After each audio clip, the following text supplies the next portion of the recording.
Okay. So good evening. I'm going to call the June 10th meeting of the Highland Park Planning Board to order.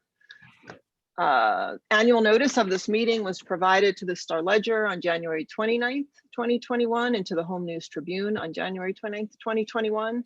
In addition, notice of this meeting via Zoom was faxed to the Home News Tribune and emailed to the Star Ledger and was posted on the borough website at hpborough.com and on the bulletin board at the doors of Borough Hall. Usually we remind board members at this time to speak into their microphones. Instead, I'm going to please remind everyone that you need to leave your camera on when you're in the meeting. If for some reason you do need to turn your camera off for a split second, we are making the assumption that you are still part of the meeting. If for some reason you're turning your camera off and you're stepping away from the meeting, you please have to notify Jen or myself that you are no longer in the meeting.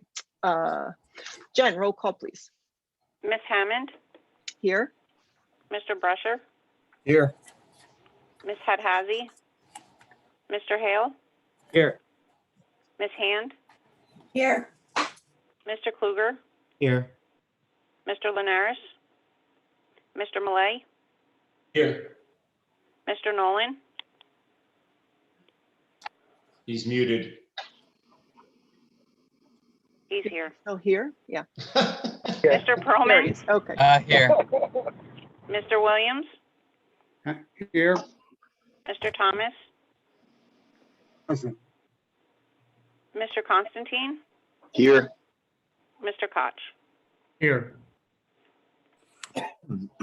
Okay, thank you, Jennifer. So actually the first order of business is our minutes, and we had tabled this at our last meeting, but they are from March 11th, and in an effort to be able to post the minutes, which we only do after we vote on them, I will make, if I don't hear any sort of comments or questions about the March 11th, 2021 minutes at this time, I will make a motion to accept the minutes from the March 11th regular meeting. Seeing no comments or questions, I will take a second from Rebecca Hand. Thank you, Rebecca. Also, let the record show that Khalidra has just joined the meeting.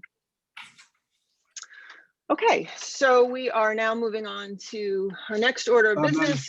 Wait, you forgot to vote. You need a voice vote. Oh, a vote. Can we just do a voice vote? Voice vote, yep. Perfect.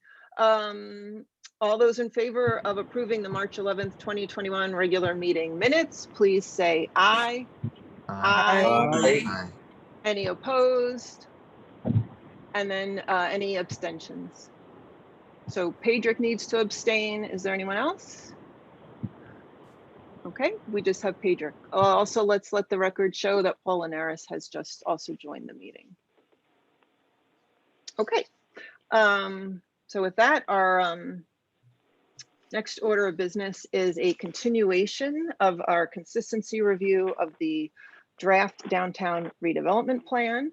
At our last meeting, we saw a presentation from Jim Constantine, our town planner, about 4 sites that are being recommended for areas of redevelopment, and the planning board is being charged with determining whether they are not inconsistent with our master plan. So we did have some public speakers. We will get back into some time where we'll have more public comment. But for now, I think there were questions that were specifically raised by the board that had to do with parking, circulation, incorporation of a bike ped plan. There was talk of an RFP for a parking management plan, and other issues in regards to the parking and circulation. So at this time, we will turn the meeting back over to Jim Constantine, and Jim, you can pick up where we pretty much left off after 10:30 a month ago, and get us up to speed. I just want to say that I did have to leave early in the May meeting, but I did watch the recording, the video recording, and all the way through from the time in which Okay. I left the meeting till its conclusion.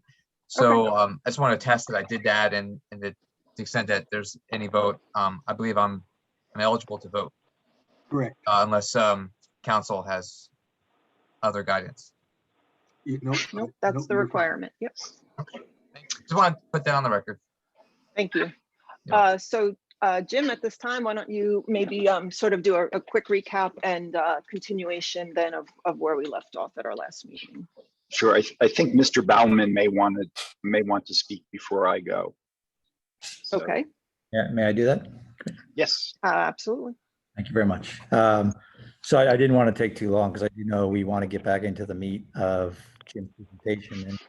And as you know, the council, the mayor and council directed me to send a letter that indicated that we could ask Jim, and Jim will go into more detail on the plan for the benefit of the board. But there was one other issue that was raised at the meeting that we thought should be addressed. There appeared to be a sense among the public and maybe some of the members that there probably wasn't a complete appreciation for the amount of public participation that's gone into this process. So I just wanted to take 2 minutes to walk through a little bit of what's gone into from the mayor and council side of the preparation of the plan. And it really goes back 9 or 10 months. The first stakeholder meeting, we held a series of 4 stakeholder meetings targeting a particular track. Those were on October 26th for tracks A and B, October 27th on track C, October 28th on track D. On November 17th, there was a meeting of the governing body where all the concept plans were presented. So over the course of a month, we held a number of outreach efforts, stakeholder meetings through video, and then the council meeting where we also discussed it. Rolling into 2021, January 26th, again, there was another council meeting to bring everyone up to speed on the process and progress in crafting of the redevelopment. In April, I think everyone knows, we then had another presentation on the plan. And then, of course, and then on May 6th, we scheduled a downtown meeting with at the town tables outdoors, where we also met with anyone that wanted to meet with us and answered questions. So over the course of this year, there's been all those specific meetings, and then there's been at least 8 council meetings where we've discussed the process and progress of the redevelopment project. So there's been numerous outreaches, there's been numerous stakeholder meetings, there's been council meetings. On a regular basis, the administrator, the mayor, the council receive and respond to calls and emails about the process. We've published a FAQ with comments and questions that we've updated on occasion. That was first published on March 5th of 2021. The plan has been published on the borough website since April 14th. So that's almost 2 months. And then there's been a number of individual outreach meetings with some of the specific property owners, as well as meetings with the Main Street Highland Park leadership. So I just wanted to make sure the planning board was aware that this is a process that began over a year ago, has had a substantial amount, in my mind, almost unprecedented among the projects I've dealt with in terms of outreach to the public and the community through this process. And I thought that was important background for the planning board to have as they began the deliberations. And with that, I'll turn it over to Jim. Thank you. Thanks, Joe. And I'm going to share screen.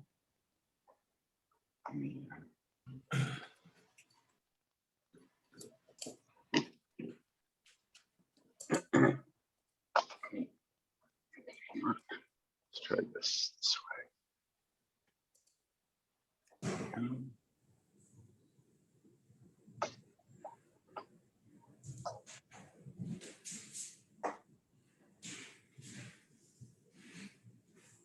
Can you see this? We can. Okay, great. Good evening. I'd like to just pick up where Joe began in the introduction to maybe emphasize one other point which is that this is really a redevelopment plan framework, and these are not specifics really at this point for redevelopment projects, and that's really something that we'll talk about at the end and kind of evolves out of this. But I think it's different than the plan, for instance, that we adopted for the River Road, Walter Avenue site that's under construction today, or for the school on Cleveland Avenue, which were very specific redevelopment projects. They were done in redevelopment plans, but the level of specificity, the reality of each of what we were trying to do with design and project concepts was at a much greater level of detail. And I think really this framework is intended to lead us to something that will result in that. So that said, we have the 4 sites that we've talked about before that array themselves up Raritan Avenue. And in terms of consistency, I won't go back through it again. We believe it's highly consistent. Some of these sites were actually identified in the master plan. There were certainly a great deal of visualization spent on redevelopment and what might happen on some of the sites and how it might address some of the community issues that were identified. The desire for public space, for handling parking in a better way, for addressing vacant properties, empty storefronts, turnover of businesses, and some of the blank spots that we find in parts of the corridor. And I went through last time as well some of the development strategies for the downtown that in fact are consistent with this plan. So I won't repeat those, but it's just kind of a reminder of what we hit on. We showed this slide last time about some of the changes that we have made based on community feedback. And since I addressed this last time, I won't go back through it. However, I wanted to go to the second bullet, which was about the commitment to creating a more permanent public space on 3rd Avenue. And we were very deliberate at that point in identifying 3rd Avenue. And the plan as we are revising it now will not propose a festival street for the relocation of the farmers market and other events on North 3rd, but in fact will look to potentially accommodate that on South 3rd, the area in the bottom image where Town Tables is occurring now and that has been closed. That is not part of Track D. So it's a reference to something off out of the tracks, but that is a change to the plan that I think addresses a lot of comments that we've had on a whole variety of issues, specifically some of them from neighbors in the area about the potential loss of 2-way traffic on North 3rd or 1-way traffic. And so as I just move forward to, this is a copy of the graphic that is. Excuse me, Jim, where are So, we? yeah. Yeah, sorry. Oh, I'm sorry. So Jim, the only thing that we have stayed on is the page that says Downtown Redevelopment Plan Tracks A and D. So we see the map where A through D are mapped out in the yellow, in the orange and red squares. We're not seeing anything else that you're referencing now. You need to launch the So slideshow. click. I did. Well, try this you have again. to maybe recall it, like Yeah. click okay, on sorry. it. So it's the thing that's sharing instead of the old thing that was sharing. Okay, let There me you try go. this again. Aha, there you go. Something just Well, changed. it's just another page though for the thing. Yeah. Let me try this. Sorry about that.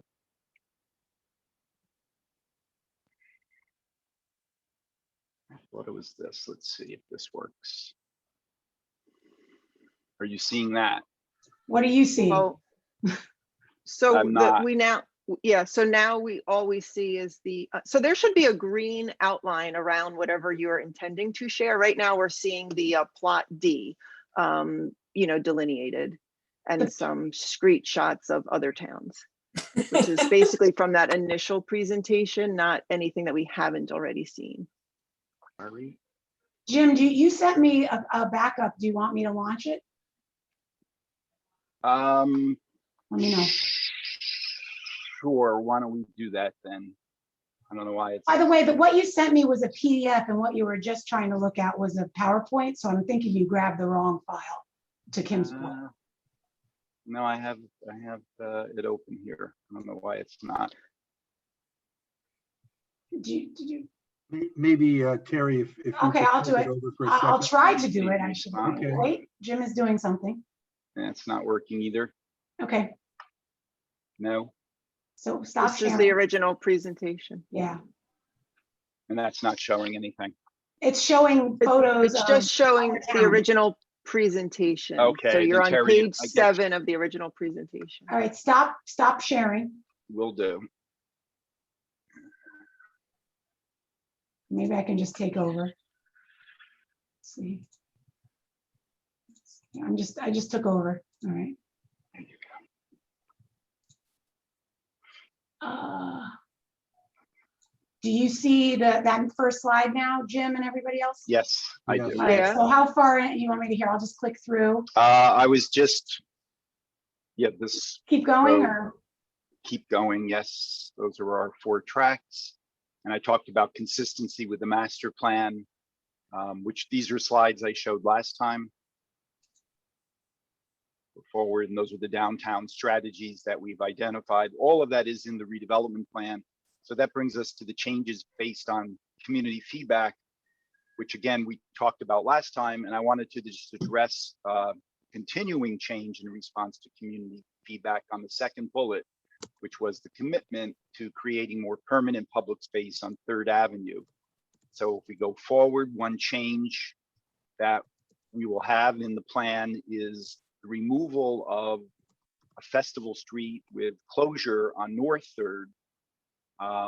North 3rd will remain open as a 2-way street as it is today, and we'll talk about that in relation to garage access. There may be some sidewalk widening or bump outs or better pedestrian treatment. And what's been identified right now is to potentially have the town tables area on South 3rd serve as a potential future farmers market location. So that is a sort of a significant change because it relates to a number of comments that we've had from the public and from some of the neighbors that access North 3rd in terms of how all of that would happen. So if we go forward now to the next slide, which is a blow up plan of tract D. So that is North 3rd in the middle. We're showing it still texture paved. The arrows at each end basically indicate that this would be remain a 2-way street. So all the properties that have driveways on there would have access. There's a redevelopment site on the Blue Horse corner on the left. And then there is the proposed parking structure with a liner facing Dennison Street and another building that comes out where the Bridge Restaurant is towards Raritan called proposed mixed use on the right. And there are several out parcels in between with a parking lot behind them, Provident Bank, and the other 3 to the right of that.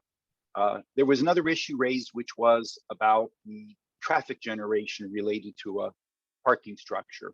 This parking structure is generally intended as a centralized facility for on-site parking for the residents that would live in buildings that attach to the garage on track D, and also as centralized remote parking for folks that live elsewhere.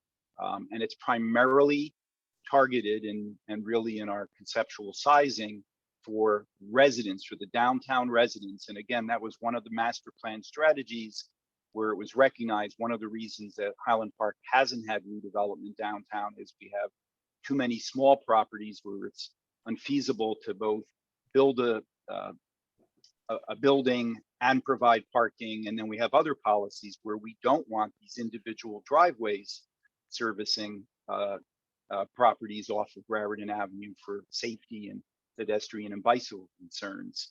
So the garage is different than other downtown garages because it's not primarily driven for shopper parking. There could be some additional employees there, and there's certainly, we would recommend that part of the ground floor have spaces reserved for public use, but that's not a multi-level public parking garage for customers like you might find in downtown Princeton, where there's actually several that serve that function. It is also not a commuter parking structure like you might find in Rahway, Metuchen, and Brunswick, which has very intense periods of cars coming in and leaving because of the mass transit schedules, at least we did prior to COVID.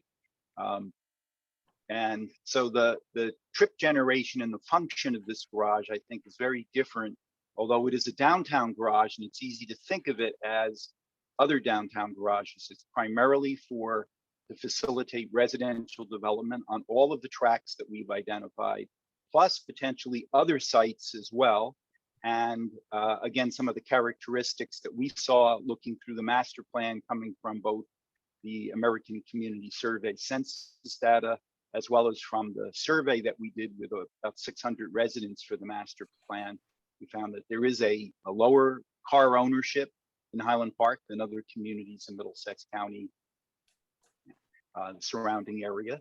And we have as well folks that are living downtown right now that are less auto oriented. And so obviously if some of what we've found is correct and it parallels the experience in other downtowns, although each is a little bit different, that there are folks that are maybe walking or biking over to New Brunswick to take the train or go to their job or go to school, that they're less reliant on having their automobile parked right near them, which may make the remote parking structure actually meet the market in Highland Park. And it may also attract folks that are more of a pedestrian bicyclist, a downtown live, work, walk, learn type lifestyle.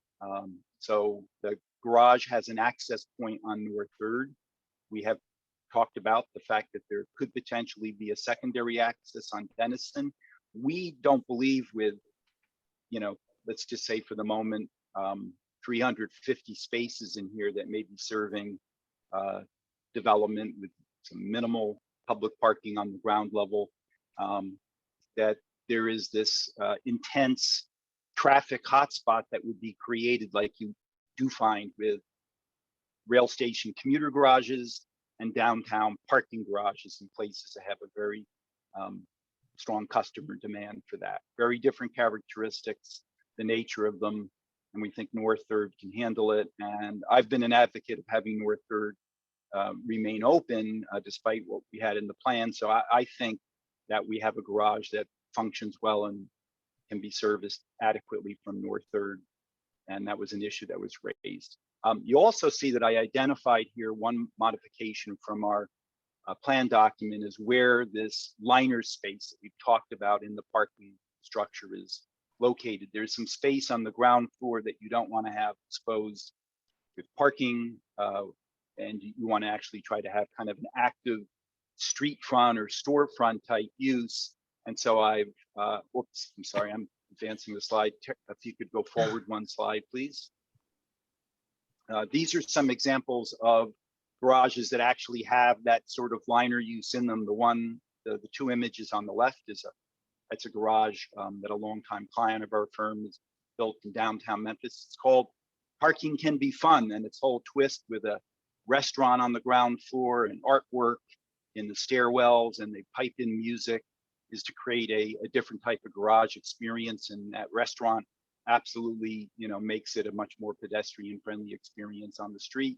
The two images on the right are from a public parking garage called the Arts Garage that's in downtown Delray Beach. They have a gallery space and a performance space that line the streets. And again, we think that we've heard some interest for that type of thing in Highland Park. So I wanted to just provide some examples that you can really take a twist on what happens at the ground level. You may not see garages lined in other situations in other downtowns. We think if they're not on an active street, you can end up with dead space and space that makes people feel uncomfortable. So that's just an example of what we've talked about in the plan that is specifically mentioned within the plan. So one last, I think, point to address relative to the garage, if we could go forward one, is also the fact that what also might potentially happen here is the garage could be a point for a shuttle that runs between multiple stops in Highland Park and New Brunswick, which is discussed in the master plan. And so there may be some additional, shall we say, capture of riders. So if there is some capacity in the garage, there may be some folks that park here almost like an intercept location and go to New Brunswick. We don't see that being a major driver of the garage, but again, the shuttle combined with the type of demographic that we believe might be attracted in the market because they exist today, and if they're greater, it's just greater accommodation, could work. Folks that don't need two cars next to their apartment door or within their building. All of that said, we also provided for adding additional convenience, service, drop-off, parking proposed in modifying the plan in front of or next to or behind each of the different development sites that are in this redevelopment plan. Next, I'd like to actually look at, take that garage location, which there you can see about a 5-minute walk down that hits all of the tracks. Everything is within a 5-minute walk, within a block and a half, 2 blocks of that parking garage in yellow. If we go forward one, I wanted to talk a little bit about existing zoning, and I've held outlined in yellow on here. This is track D, what we were just looking at. You can see North Third, South Third below Raritan running across. There are several parcels, including the North Third right-of-way that are all part of track D. Part of it, the part that's in orange, that flanks both sides of the North Third along Raritan Avenue, is in the Central Business District, CBD Zoning. And I wanted to speak to that because a lot can happen today that's outside of a redevelopment plan. These track D parcels are not located in the borough's redevelopment plan today. They are just under CBD zoning, where you can build with, for instance, zero side yard setbacks and up to 4 stories and 50 feet in height, with a fairly robust coverage of 90% impervious surface, 75% maximum lot coverage. And so what we've done actually in the plan is, in most cases, we've actually increased some of the setbacks. We've kept most of the coverage fairly similar. And so there's actually some greater bulk constraints that have been placed on. And if we go forward to the back of this block, where it says block 158 in the sort of magenta color, I'm not sure what it's appearing on your screen, where most of the multi-level parking facility sits, that's outlined in yellow, that comes out of that place fitting in the plan, and that's a surface parking lot today. You can have a multi-level parking structure in that PO zone, in the professional office zone. You can have 2.5-story buildings. We've maintained in our bulk standards, to show you in a second, the 20-foot front yard setback. We think that's important because Denison Street's a residential street. And if we could go forward again, this is the former Blue Horse site at the corner of North Third. So again, if we go forward one, what can happen under existing zoning is not very different than what's proposed within this plan. You're seeing a 4-story building. There's a 5th level that's terraced back up above. What we can do in the plan that we can't do under the existing zoning is we can require a high degree of transparency with the design standards at the ground level.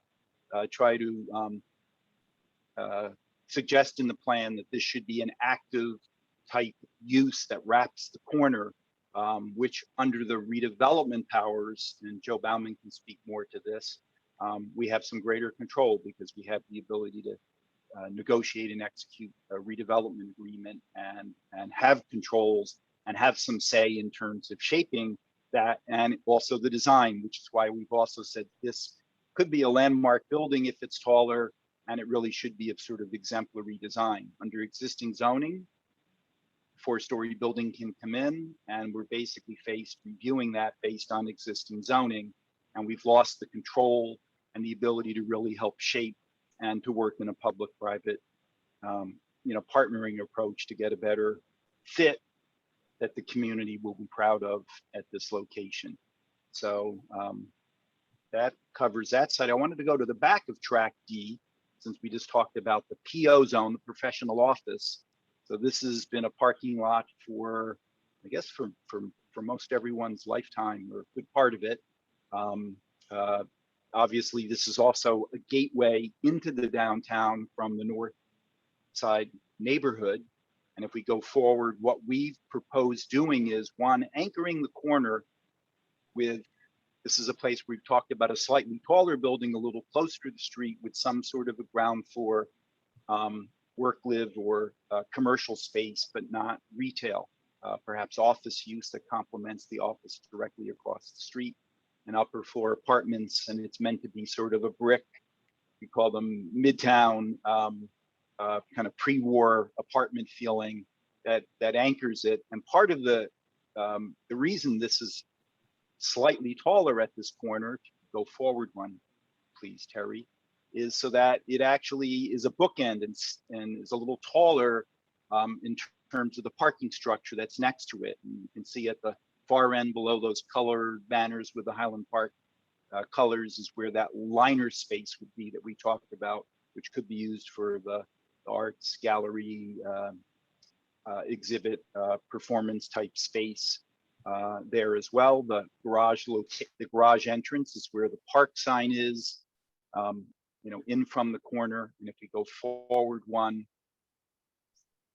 we're now looking down Denison Street towards that same location. And what's called for here, if we go forward one, is to actually have buildings that are scaled to have verandas, porches, and projections and recesses, and a type of massing that's very consistent with the north side residential neighborhood that we have along Denison. And if you go further down into the next block of Denison, you do find some of these older four-family, I'll call them sort of row homes that sit in there. And so we really suggesting in the redevelopment plan with the design standards that articulate the bulk standards to really try to have a much more residential character feeling along here. Again, it's currently zoned PO, and basically what's called for here is office space in the existing zoning where you can have apartments above.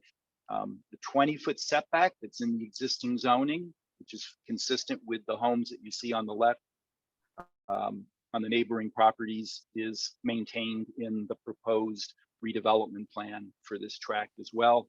And then if we go forward one more, you can see that bookend building down at the end that kind of anchors and takes you around the corner and kind of brings you from residential neighborhood, which we think Denison Street should feel like, to transitioning to the downtown. And so there's a lot of those design concepts that have been wed into the, at a framework level, into the redevelopment plan.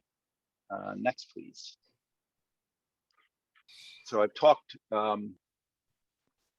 we talked last time and I gave kind of a high level summary of these, but I could go through this again, and I'll go into the expanded permitted uses in a second. But I mentioned that we have increased some of the front yard and side yard setbacks from the existing zoning in the redevelopment plan. We've also reduced some of the coverage requirements in some locations from existing zoning in the redevelopment plan, and some have maintained the same. And again, I mentioned multi-level parking structures are permitted in the PO zone on Tract D. And there's also a whole section in the redevelopment plan on green infrastructure and sustainable design standards that is not contained in existing zoning or in the existing redevelopment plan. Go forward. On permitted principal uses, there is a bundling that we have done in the redevelopment plan to include the uses that are permitted today in the downtown, to also include the uses permitted under the redevelopment plan, which is not on all of the parcels downtown, for instance, doesn't apply on Tract D. And then taking a cue from the master plan, we've added in other uses. And this was a goal of the master plan from day one, was to sort of update and really bring some of the ground level, particularly the ground floor zoning in the downtown, into, I say into this century, because a lot of it's quite old. So there's a whole host of things. I won't go through all of them here, but for instance, things that are new that we added are things like where artisan craftsperson studios and workshops, similar creative workspaces and maker spaces, which actually get into sort of the friendlier, light industrial making and assembly, and are very popular in a lot of artistic oriented communities. So we've added those in, and some of that language comes almost directly from the master plan. Studios for visual and performing arts, and if you go to the next page, there's entertainment uses that have been added in as well, and also offices shared and co-working spaces. Right now, they are not permitted everywhere in the downtown. And then, of course, residential uses, including some of the common spaces for lobbies, fitness, passive recreation, workspace, business center, other amenities, although there are some restrictions on where you can place ground floor residential units. Live-work units is new. Hotels are new. And we do think that perhaps at the right moment in the market, given the dynamics with New Brunswick, perhaps it's the gears towards Tract A, closer to New Brunswick, there could be some potential for a hotel, and then public space was put in. So that's basically a pretty short summary of the permitted principal uses carried across all of the tracks. I believe all of those are applicable to tracks A through D. We could go forward.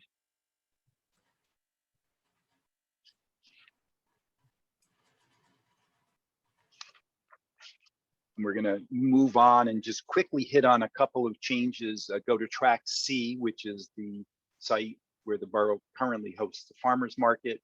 And one of the changes here in the plan would be to allow not just a single courtyard building, but multiple buildings, and to also carve out a multi-use plaza / green public space at the front of the site along Raritan. In the plan draft that you've read previously, we've talked about a small plaza connecting through the courtyard building to a courtyard that relates to the Reformed Church, and then has a walkway to connects to Magnolia. That would all still be true, except for down at the street. We're calling for that to be a public multi-use plaza / green. I think the programming to be worked out and explored further and discussed with Main Street. So that is a change on that site. We had already made other changes in the plan on some setbacks and distances to neighbors for views and privacy. And we are aware that there's a need for parking to also service all of the functions that the Reformed Church has. And they might even have a need for more parking than what's there today. So there's challenges related to track C. And I think I wanted to go forward one. We just had some photos of track C where you can see, again, the public space at the front would be somewhere in the vicinity of where the pavilion is today. And then this parking lot in the rear would also basically extend into a courtyard, but there would be pedestrian access. And it's a second kind of a quieter green courtyard that's in the concept plan between the church and whatever gets built on track C, which is borough owned. Next, please. So we've been at track D at the top of the screen, track C. Now I'm going to move down to tracks A and B and wrap up with a couple of other new pieces of information. So if we could go forward one, please. On track A, which consists of several different properties, from the gun and boat, the cleaners, down to the Ubrees and Bergen Auto, which is owned by the borough. The properties do drop back to Denison Street, about a story change. We have incorporated into the plan, and we talked about last time, and this was based on community feedback, that there could be some parking that could occur off of Denison Street. All access would be off of Denison for these properties, and that could come in at the Denison Street level, which would be below the Raritan Avenue level. If we could go, I also wanted to point out one other thing before we change the slide, which are the number of driveways that exist along this stretch, because this was identified in the prior master plan, and one of the issues also raised in the Ped Bike plan But it does go all the way back. It's a huge issue in the 2003 master plan, really talking about the danger, and they documented it. Particularly this stretch was identified with conflicts with pedestrians, bicyclists. There's actually, I think just within the view we have on the top there, 5 driveways across that stretch. And if we go forward, what is proposed with redevelopment along here that is consistent, and this is my segue into the ped bike plan issues in addressing, is that by utilizing the remote centralized parking facility, we have the ability to take a number of active driveways and basically close them and create the safe pedestrian-friendly streetscape that has been a desire of Highland Park since the 2003 master plan and the redevelopment plan previously, and adopt the ped bike plan, 2019 master plan, and contained in this redevelopment plan. And so if we go forward here, you can see again the driveway to the left of the cleaners. There's 2 more, actually it's 3 driveways just beyond Gun and Boat, because they have a garage into their building itself. And so again, what's proposed if we go forward, and we have talked about the additional height, not everywhere downtown, but at this particular location to establish gateway, ground level, the design standards, ground level storefronts, using expression lines that basically try to respect the fact that we do have 2 stories, 2.5-story buildings that exist in the area. You don't want to have the scale change too abruptly. So there's shifts back and step backs. You can see at the 5th level, a slight articulation with a tower and sign. If we could go forward to show what would happen across the street on track B, again, a similar thing, but the idea is that this creates a real gateway coming in. But one of the other things it does, particularly on the left side on track A, if we go forward, is it allows us to create this pedestrian-friendly streetscape that you see there, because all of these driveways on track A can be closed. Now, we did show an alternate back in October. There may be a future connection, just a one-way that would go from Raritan to Denison, if the areas in orange, what we call the phase 2 portion. Phase 1 is in red, where the Gun and Boat and the existing parking area is located, in the 2 vacant lots behind the cleaners. So there are, when you get into the issues that are raised from 2003 through the 2019 ped bike master plan, this is where redevelopment really gives us a chance to create that better streetscape. And if we go forward and talk about the bicycle and pedestrian plan, which one wants to ensure that development includes appropriate bicycle pedestrian accommodations. So one thing that is already in the plan, it's in the back in the design standards section, is we have a bicycle parking requirement. And it's not just a bicycle parking requirement, it's a covered bicycle parking requirement. The 3rd bullet there, establish preferred design standards for covered bicycle parking and incorporate those into redevelopment site plans. These come right out of the 2019 bicycle and pedestrian plan, and that is already incorporated into this redevelopment plan.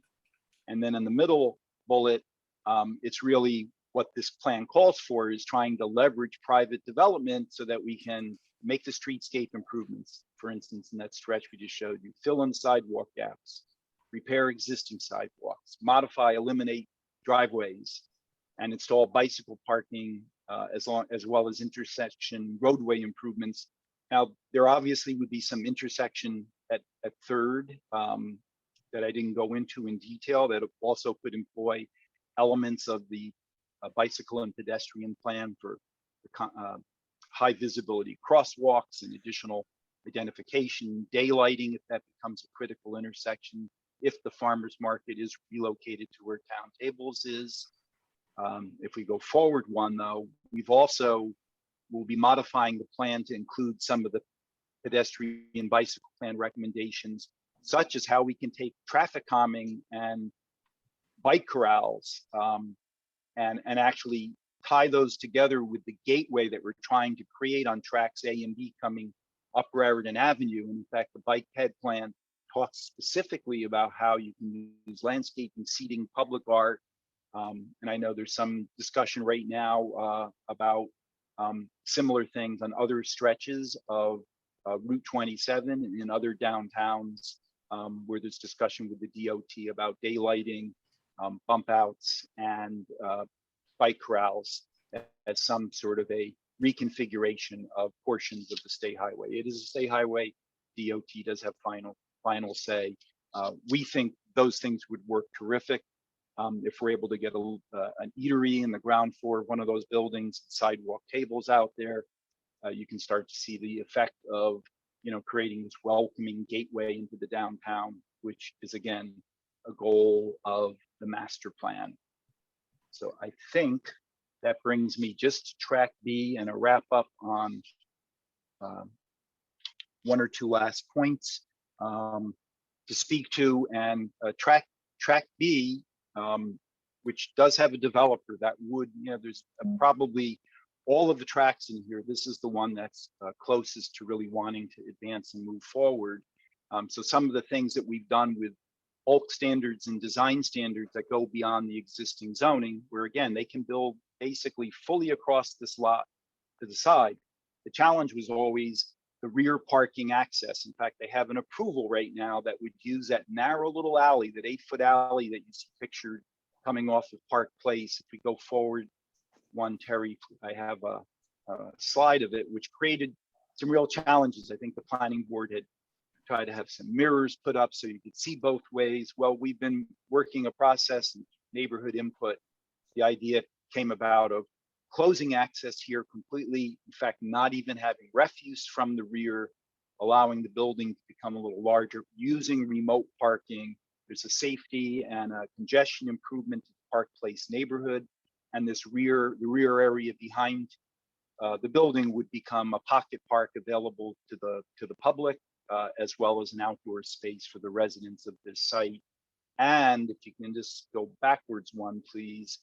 We've also imposed side yard setback to get windows on the side of this building in the design standards, in the redevelopment plan, that is not possible under existing zoning. Things can happen here under existing zoning that, in my opinion, as a planner, would result in a much less beneficial result on the site. They have access from the rear. If we precluded that, they can go to the state DOT and ask for a highway access permit, and we can have a driveway from the front. So the sites we have are challenging in many ways, and so there's never a perfect solution, but we've tried to come up with a whole series of strategies that work. And then if we go forward to the last slide, which is just to hit on what we talked about last time, and what I mentioned at the beginning, which is this is a redevelopment plan. The one that we just showed you, track B, is the closest to a project at this point.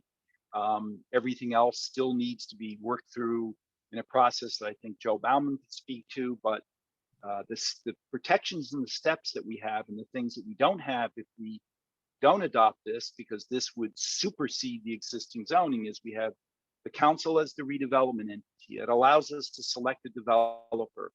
There's a redevelopment agreement that Mr. Bauman would handle and negotiate for the borough and for the redevelopment entity. There's amendments to the approved redevelopment plan as we get more information, feedback from the development community we can go to. We get the chance to review a concept plan for any of these tracks that are developed under existing zoning. Somebody can file and come straight in on a site plan review.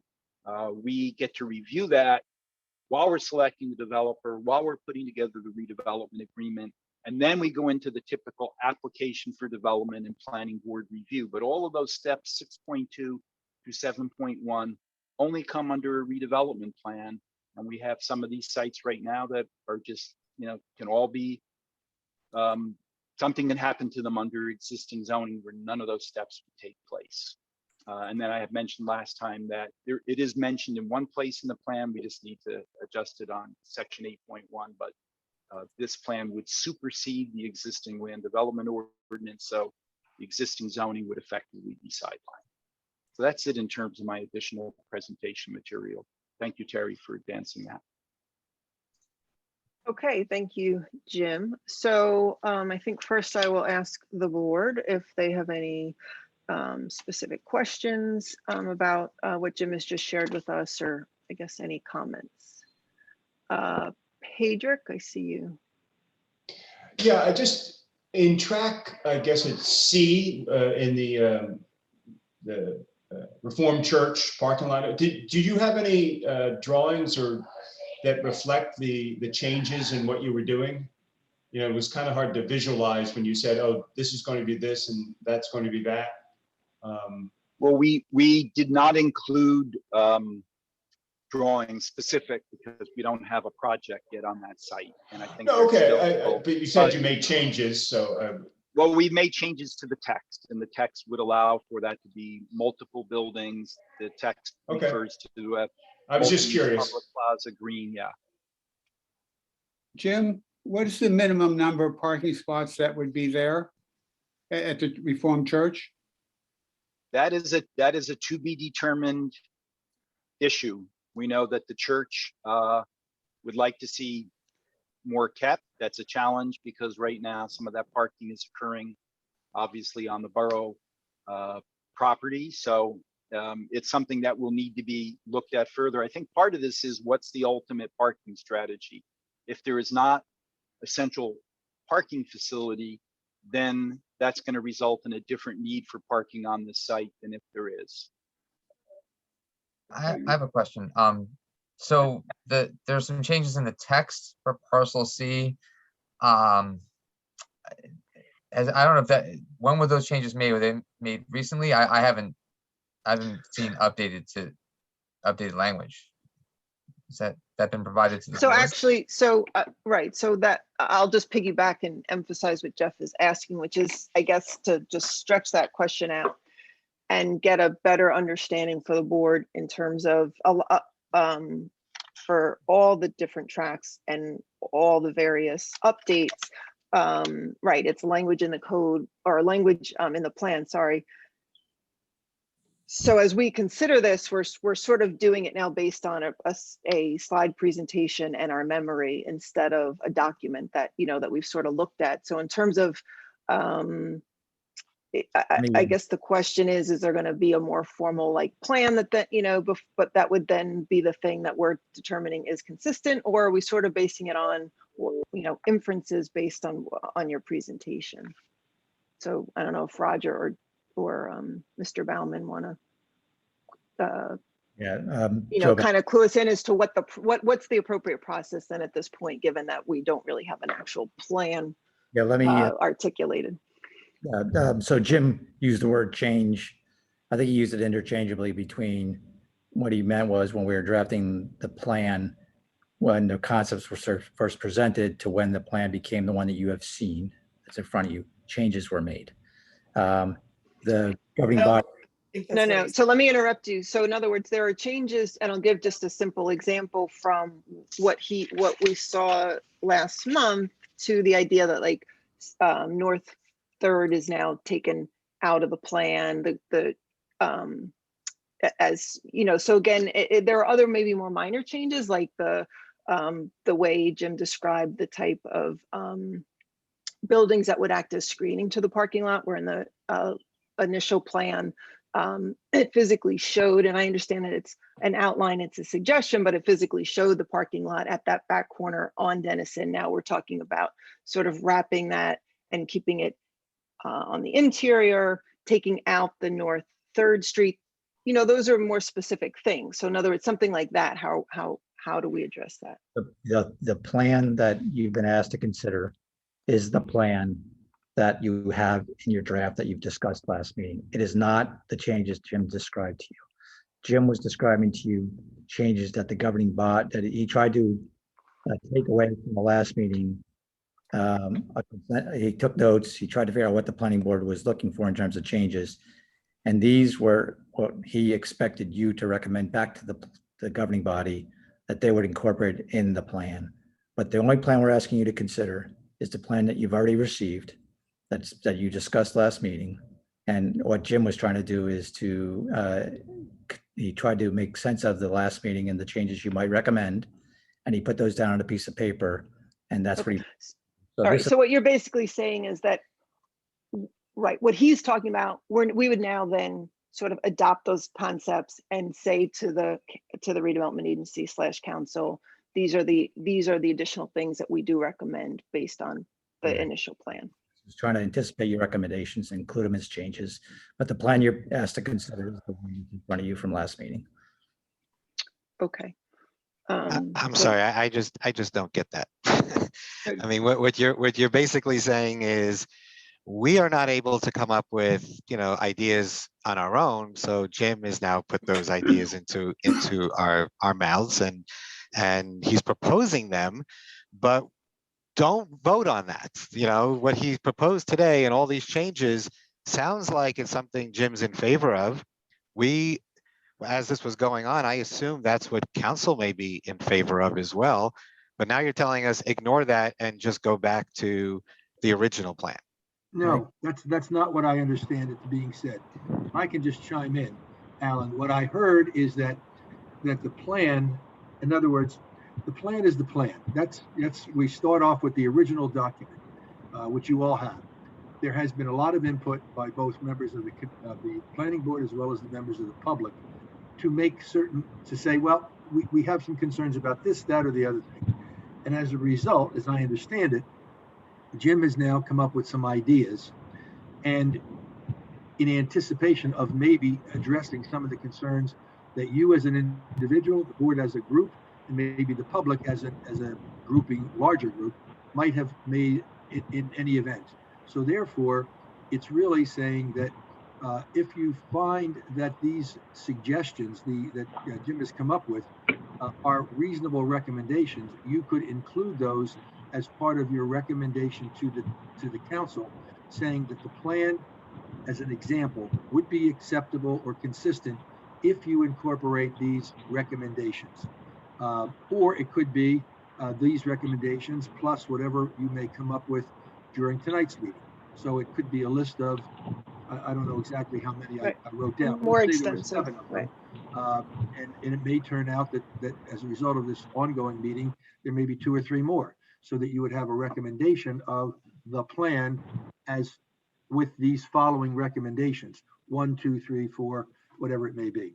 So I don't think it's what you were, it didn't sound like what you were talking about. Wait, but Right. So I'm just going to go to Steve, because Steve was trying to talk, I think, right when Roger went to talk, and then everyone will have a chance. So Steve? Yeah, can everybody hear me okay? Yes. Yeah. So Roger said it better than I could. I didn't take it that way, Alan. I took it as that Jim was reacting to some of the comments at the last meeting and saying, well, here are some ideas that you may want to recommend or not. I mean, we could hear these recommendations and say, yeah, that's not what we were thinking about, but I just thought as an attempt to be helpful and to suggest things that he was hearing when people were speaking. That's what I took it to be. So I'm going to jump to Matt now. It looked like he had his hand up around the same time as Steve. Right. I wanted to reiterate that we had heard very clearly from elsewhere in from the planning board at the last meeting and elsewhere that there were some significant issues with the closing of North 3rd. And we looked at that and listened in many respects and said, we believe that there is a possible better way of doing this on South 3rd. Similarly, we heard and very, very clearly, again, from Main Street, from the planning board, from the public, a dedicated public space. And as a result, the on track C having more of a clearly delineated, dedicated public space at the front of that. Those are all suggestions that I believe the council and the borough would be very much in favor of, because I guess the bottom line is it feels that those are our attempts to listen to the concerns that we had heard from the planning board, not to supersede them. If there are others the planning board has, we'd certainly listen to those. But we took the ones and we took the discussion seriously at the last meeting, and other discussions that we've had with Main Street, with other organizations, with individuals throughout this whole process, to do our best to try and incorporate them. So I think that's the intent. Okay, Rebecca? I just wanted to clarify. So when we vote on whether or not the plan that as it's drafted from April 13th, tonight's question is it consistent with the master plan? If we send it back with these suggestions, are we saying it's not inconsistent, triple negative, or are we saying it is acceptable for what we're being asked for, but we'd really like you to think about doing these other things?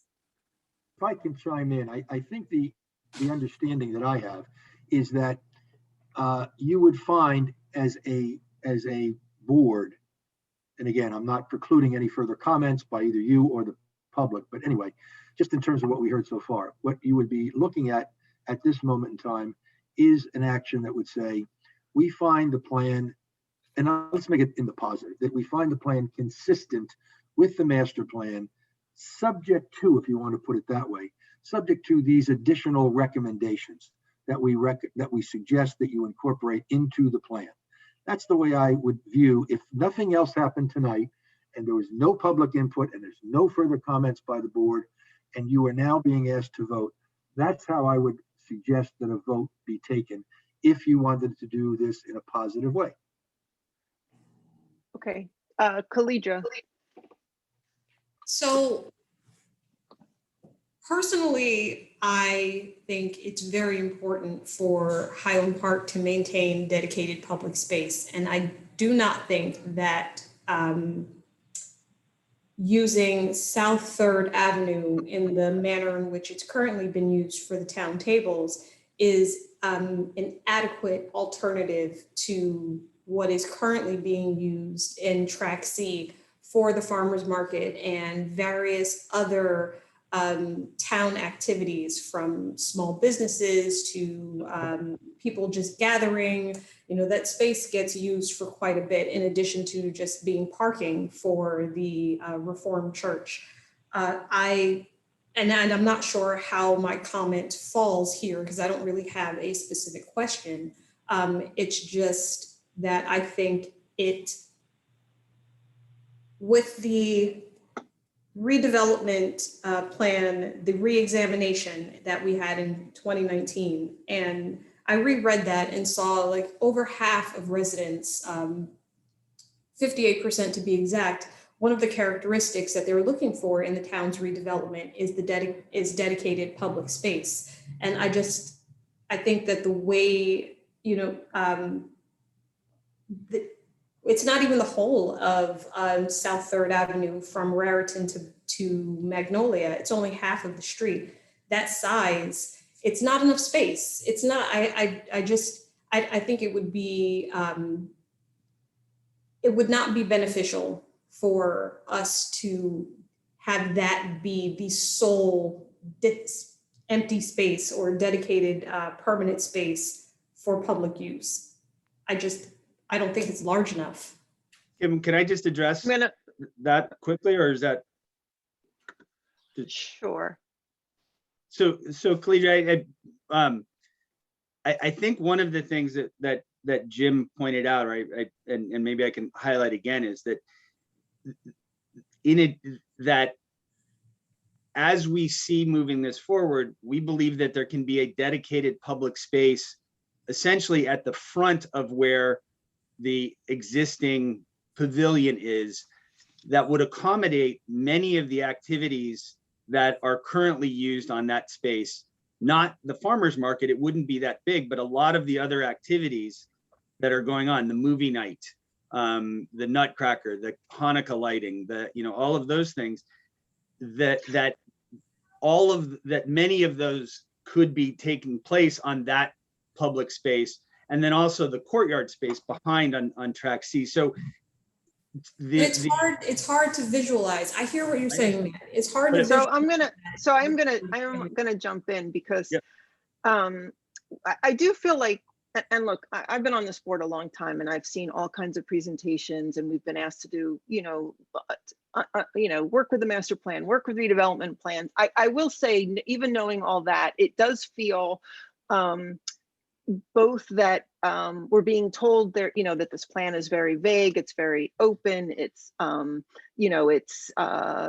it's setting boundaries so that developers will come, and then I understand there's a second phase, and then beyond that we're going to work with developers within that. That being said, at the same time, I think Jim, you did a great job in terms of a lot of our questions with the Tract D, for example, right, where there was real specific issues with some of the local neighboring businesses and how they were going to come and go, and whether that should be a closed street, and getting that parking lot to a more interior spot. So I feel like you've done a lot of good work, and we've checked a lot of our kind of issues off the list. I would say that when you showed a diagram though of that block, that was very helpful. So although we understand we're just talking about a rough outline that could change, and that a developer is going to end up ultimately working with the redevelopment agency to come up with the best plan, that really sort of brought it home in terms of appreciating how you solved for all the problems. So I think on Tract C, now we're sort of back where we were with D, where under the best case scenario, there's the right amount of space, as Matt describes it, in front of whatever this thing is that's going to be built there. Whether that's 10 feet or 50 feet, sounds like we don't know.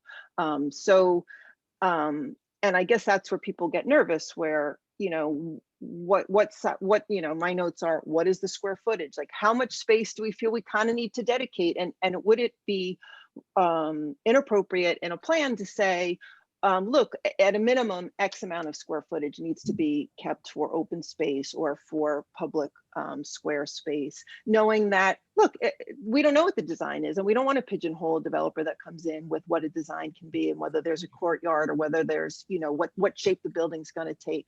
But that there's some sort of more specifics about what space is left, so we understand whether that really can be used for public space, or whether it's just a nod to appeasement, like, oh yeah, there's going to be some space left. So I just think it's tricky, because we saw some real good executed design work on D, and now we're kind of like, when you're, it's sounds interesting. Oh, we're going to break up these buildings, and there's going to be a courtyard, and I walked that lot this morning, and it's a huge lot. There's a lot of space there. There's a lot of parking. So I think there is a lot of potential. It just seems like, and I understand it would just be text at this point, but it would be great if there was some more understanding of what the town is going to keep for itself in that space for open space.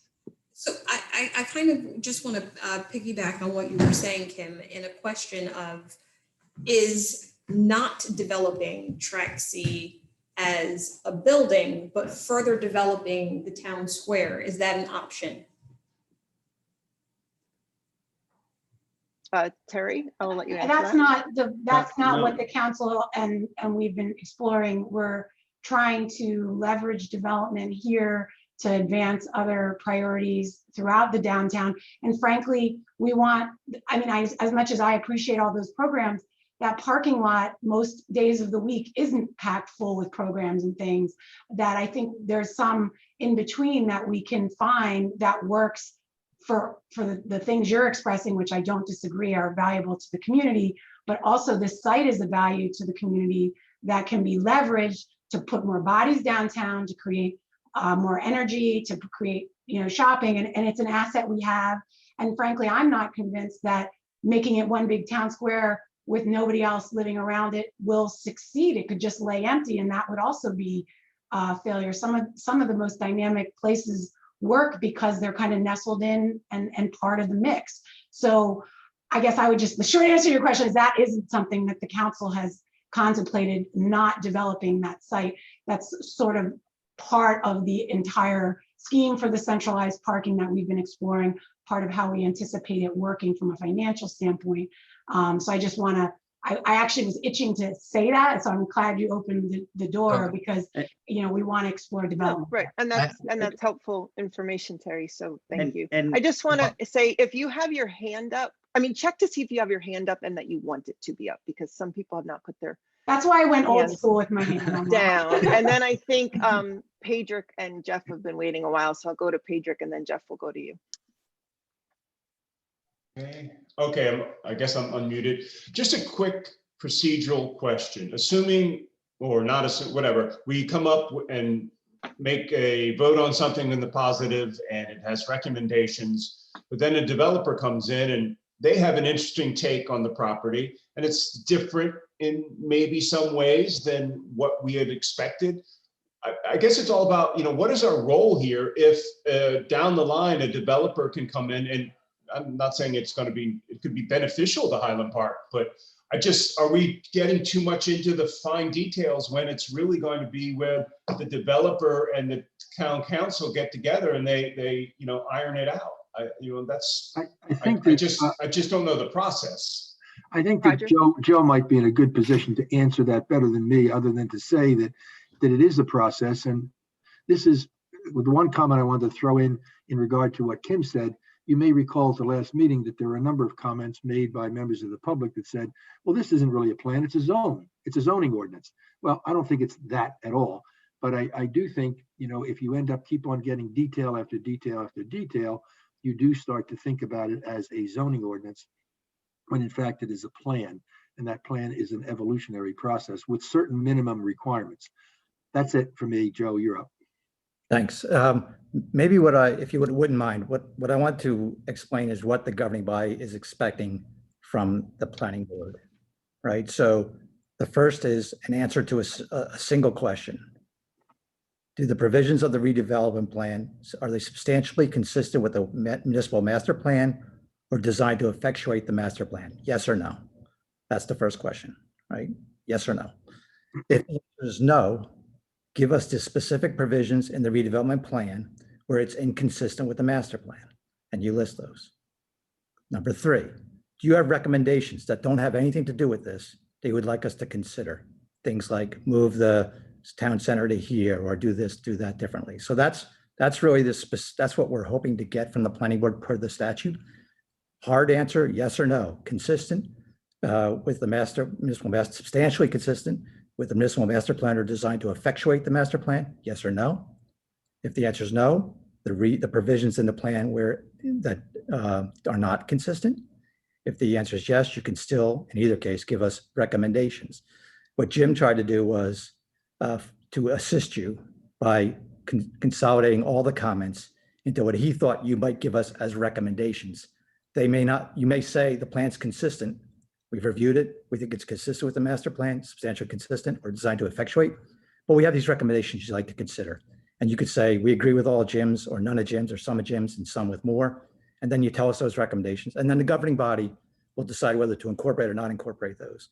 But the real question for us that we're hoping to get an answer to from you is whether you do or do not think it is substantially consistent with the municipal master plan or it's designed to effectuate the master plan. Yes or no? If not, what provisions, page 2, section 3, not consistent? Or even if the answer is yes or no, we would like you to consider doing all these things, like a bigger space for public space, for example, or some of these other things. And that's what we're hoping to get out of the planning board tonight. Jeff? So a couple of questions, I guess. So it's incumbent upon the planning board, just actually a question for Mr. Ballman. So it's incumbent upon the planning board to actually, cite the specific page and provision where it's inconsistent, or that's what we have to do? Or can we say generally if it's not consistent, generally these are the reasons why, without having to call out a certain page and paragraph? What's the obligation of the planning board? You can do it. The language is, the report shall include an identification of any provision of the proposed redevelopment plan which are inconsistent with the master plan and recommendations concerning those inconsistencies. So that's the language in the statute. So it doesn't say a particular page number, but general provisions. The issue, I think the issue that that was that was brought up by Khalidra and some others about Parcel C in particular. And then response by Terry, it feels like there's a competing vision almost about Parcel C, a competing vision that apparently the master plan did not resolve. Some members of the planning board sound like they want to, or there's been concerns from the public actually about preserving Parcel C for some greater amount of public space. And then there's town council, borough council thinking, no, we want to leverage it. That's a difference of a vision. And that suggests there's something wrong with the master plan in setting a vision that's clear for everybody. I think that could be a problem. And I'm just throwing it on here because people are reading the master plan and pulling different things from it. So, whether or not whether shared parking is the same as centralized parking, those are different words. And so I mean, it says shared parking in the master plan. It does not say centralized parking. So, I think there's some issues here I think we need to work through. If I can respond, there's the difference between statutory language and plan language. The fact of the matter is that Joe has very clearly defined what the statutory language is. Master plans, by definition, are much more general. And therefore, whenever somebody comes in and a planner comes in and says, well, our project meets the master plan, and then picks out those elements of the master plan that they think and either ignores the rest or interprets it the way that maybe Jeff Perlman would not interpret it. So there's always interpretation in master plans, for better or worse. That's just the nature of the master plan. I don't know that you're going to be able to resolve that tonight or say that that's a flaw in the master plan. That's just the function of the way. But Roger, so for example, we say implement a borough square project, right? That's a goal, which is pretty specific. And although there's no reason why you would need to implement a borough square in one of these 4 parcels, if through this process we are eliminating what is currently being used as a borough square and we're not reintroducing an area that would be used as a borough square, then in essence we are eliminating a borough square at this juncture, because we're not sort of giving that space over. So I'm just saying, so when like Joe, and you're saying like, oh, section blah blah blah, it's the master plan, as Roger said, is a plan, and we're just doing our best to make sure that that's right. The major elements, the things that everyone worked on, again, lots of input from the public, that we do our job, and it is indeed reflected. And again, I mean, I think Jim went back and he did, the work of making sure that now D works. I think A and B were already really very much in keeping with all the language that we have in this plan. But if our job is to look at these documents and see and make sure that they agree, then we're going to take our what we need to do that.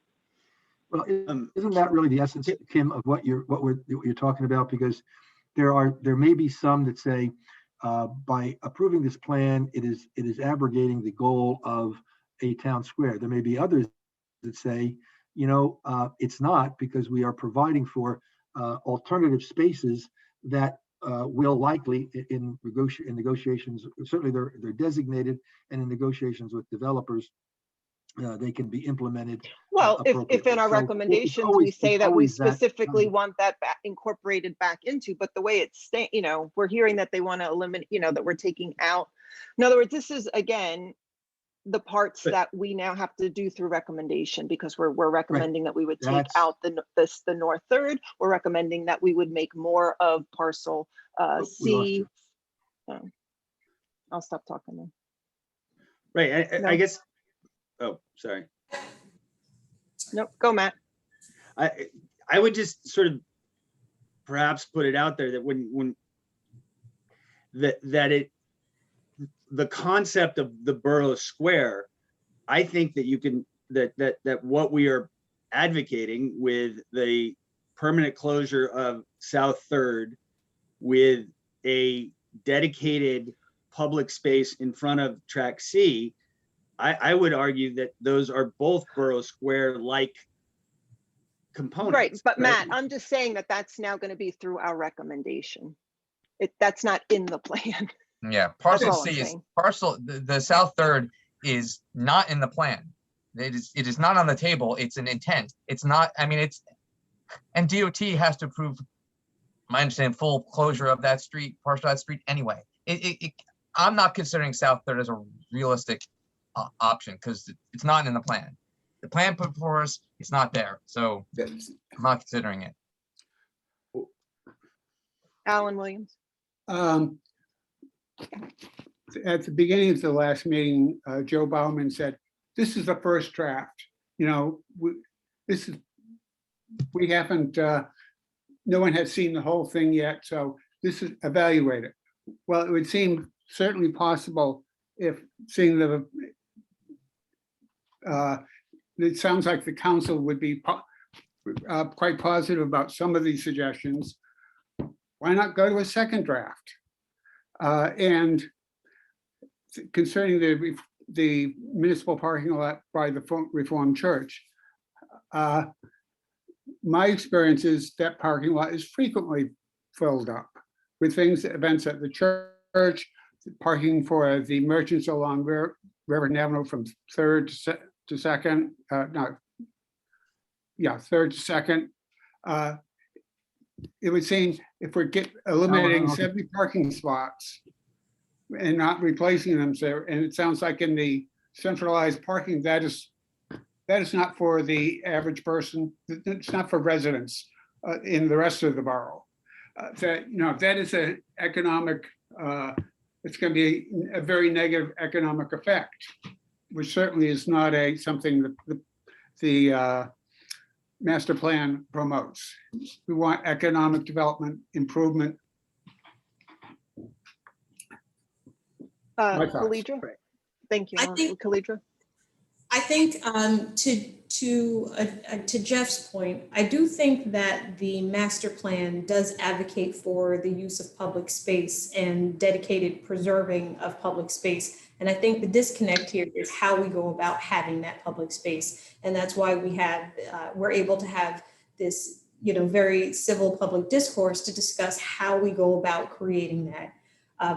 One thing I'd like to, I hope that we would all consider, sort of carrying off of what Alan just said, taking away those parking spots from the Reformed Church. The Reformed Church is not just a church, it's a community center. There's so many organizations that operate out of that space. I, for one, am the beneficiary of one of those organizations from Who Is My Neighbor, and they do Cubs in the Cave. I've participated in this group for many, many years, and I can't imagine not being able to park there when I'm bringing very small children, as other mothers and other fathers, parents bringing their small children to participate in that. And now, and people come not just from in Highland Park, but from our neighboring communities, having to park 2-3 blocks away in a parking deck or a parking garage to now walk over to that space. I mean, I think that more study needs to be done about how that space is really used, because people do use those parking spots for, patronizing local businesses. People use those parking spots for workout classes. It's not packed all the time with necessarily people doing activities, but people using that lot. That lot gets used quite a bit. And I think that sort of further study and investigation of how that space is used should be done before we decide to completely take it away. And I think it's hard for me to consider voting that this is consistent with the master plan when I don't see an adequate alternative to taking away this space. Thank you. Matt, I'm going to go to you and then we'll go to Alan. I guess I would say is that my reading is that public space in the master plan, that public space is important. And that it doesn't say that there should be 12,000 square feet of public space or 9,000 square feet of public space, but that public space is an important part of the master plan. I would argue that as Jim has described it, and as it is in the current, that there is a significant amount of public space that is dedicated for that. And so I think that to reach the standard of the amount of public space, there's not a specific number, but I think there are plenty of places, and we've said, Jim said tonight, I know that the council is in favor. We've seen the town table success on South Third and knows that that is a specific area that that can work as a public space when you combine it with a additional public space on Raritan Avenue where it is now. And that seems to me to be a significant amount of public space, which is consistent with the plan. I do disagree. I agree with you, but I disagree a little on the point of there not being a number. It's not arbitrary. It would be very prudent for us to find out how much space actually gets used to operate the successful farmers market that we have and how much space we need to do that. I mean, we can find out how much space we need and how much space in between vendors, how much space do all the stalls take up, and compare that to what we're asking so that we could make a suggestion to a developer in the future that if they're going to provide space, frontal space on Raritan Avenue for the use of public space, we know how much to recommend. So I would just point out that the borough owns Lot C. Mm-hmm.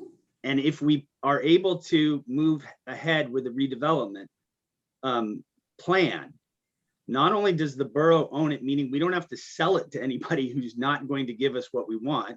And secondly, as if this is part of a redevelopment plan, they're statutorily required to do a redevelopment agreement, to have a negotiated redevelopment agreement. And so in an ideal world, and I certainly think this is feasible and possible, we could have multiple developers saying, we could do this, we could do that, we could give this number of space, we could do that number of space. I think at this point, what our job and what our goal ought to be is to recognize that there is a strong commitment in this document to a significant permanent public space, not exactly as it is now, but there is a significant conceptualization of where it is. So I have had my hand up. Wait, I think actually, wait, did I go to you, Jeff, after Pedrick? I did. I'm going to jump to Alan and then go to you, Jeff, I promise. Well, Jeff, if you were going to answer to this part of this conversation, I'll let you go ahead of me. No, I'll let you go ahead of me because I'm going to go with a little different direction for a minute. So if Jeff, if you want to talk about this, go ahead. I just want to address the public space, what the master plan says. Page 48, the master plan says conservation, open space, and recreation goals. Number 2, provide larger public gathering spaces and encourage smaller public spaces in future downtown and commercial corridor redevelopment projects, ... Larger than what we have. Larger than what we have. Not less and not significant, larger than we have. And this redevelopment plan reduces the amount of public space. It doesn't provide more, it provides less, period. And here it is, page 48, number 2 in our goal. And that's it. Those are the words. Jeff, I would disagree. Larger public spaces, and that's it. I would disagree just to say that there are words, man. The words on page 48. I'll put my hand down. All right. So let's let in Matt tract B, counter. there is public space. There in tract C, there is public space. In tract D, there is public space.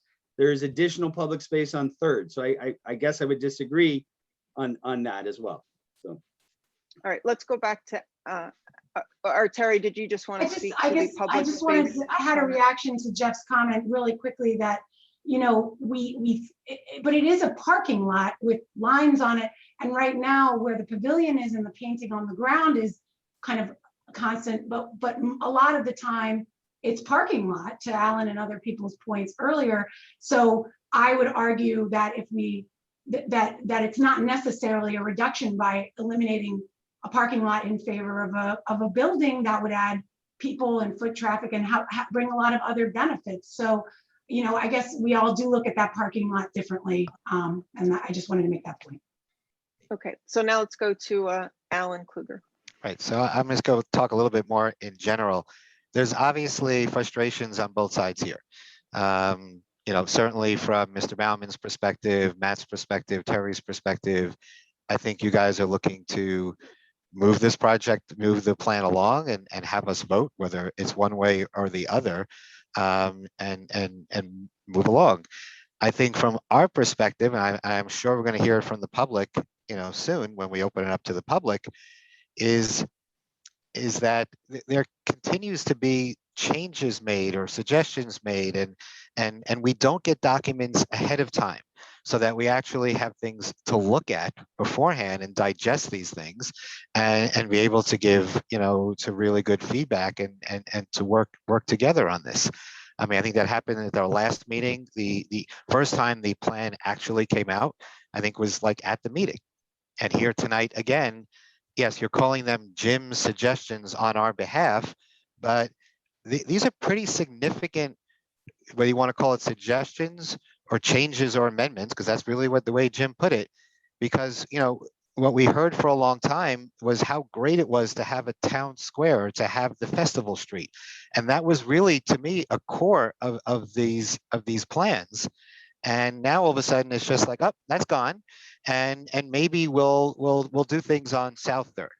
But we never asked, no one said at the meeting, I don't know if anyone from the board asked last meeting to say, hey, let's do it on South Third. And we never really thought through what the implications would be to move things to South Third. So I think these are very significant, changes that are being suggested and recommendations, but they really haven't, I feel like they just haven't been fully worked through. And I understand, Mr. Bauman, that you've said at the beginning, and I think your comment about how long this process has taken and the public input was directed at me, and my comment at the last meeting about not having public input. That wasn't my point. My point wasn't that we've done things too quickly. Yes, I know this has been going on for 9 months or 10 months or 11 months, but a lot of things have changed over this time from at the beginning, just having certain draft proposals and at each meeting things have changed along the way. So, and you've gotten comments and we're trying to respond to them. But I think what I'd like to have had tonight is if there are recommendations or changes you wanted, put them in a plan, or put them in a plan that shows alternatives, and then we can have it, digest it, and vote on it. And the same thing with track C, just to sort of blindly, think about, well, we may have multiple buildings, we may have this, we may have that, without what the implications are. It's tough to vote on it.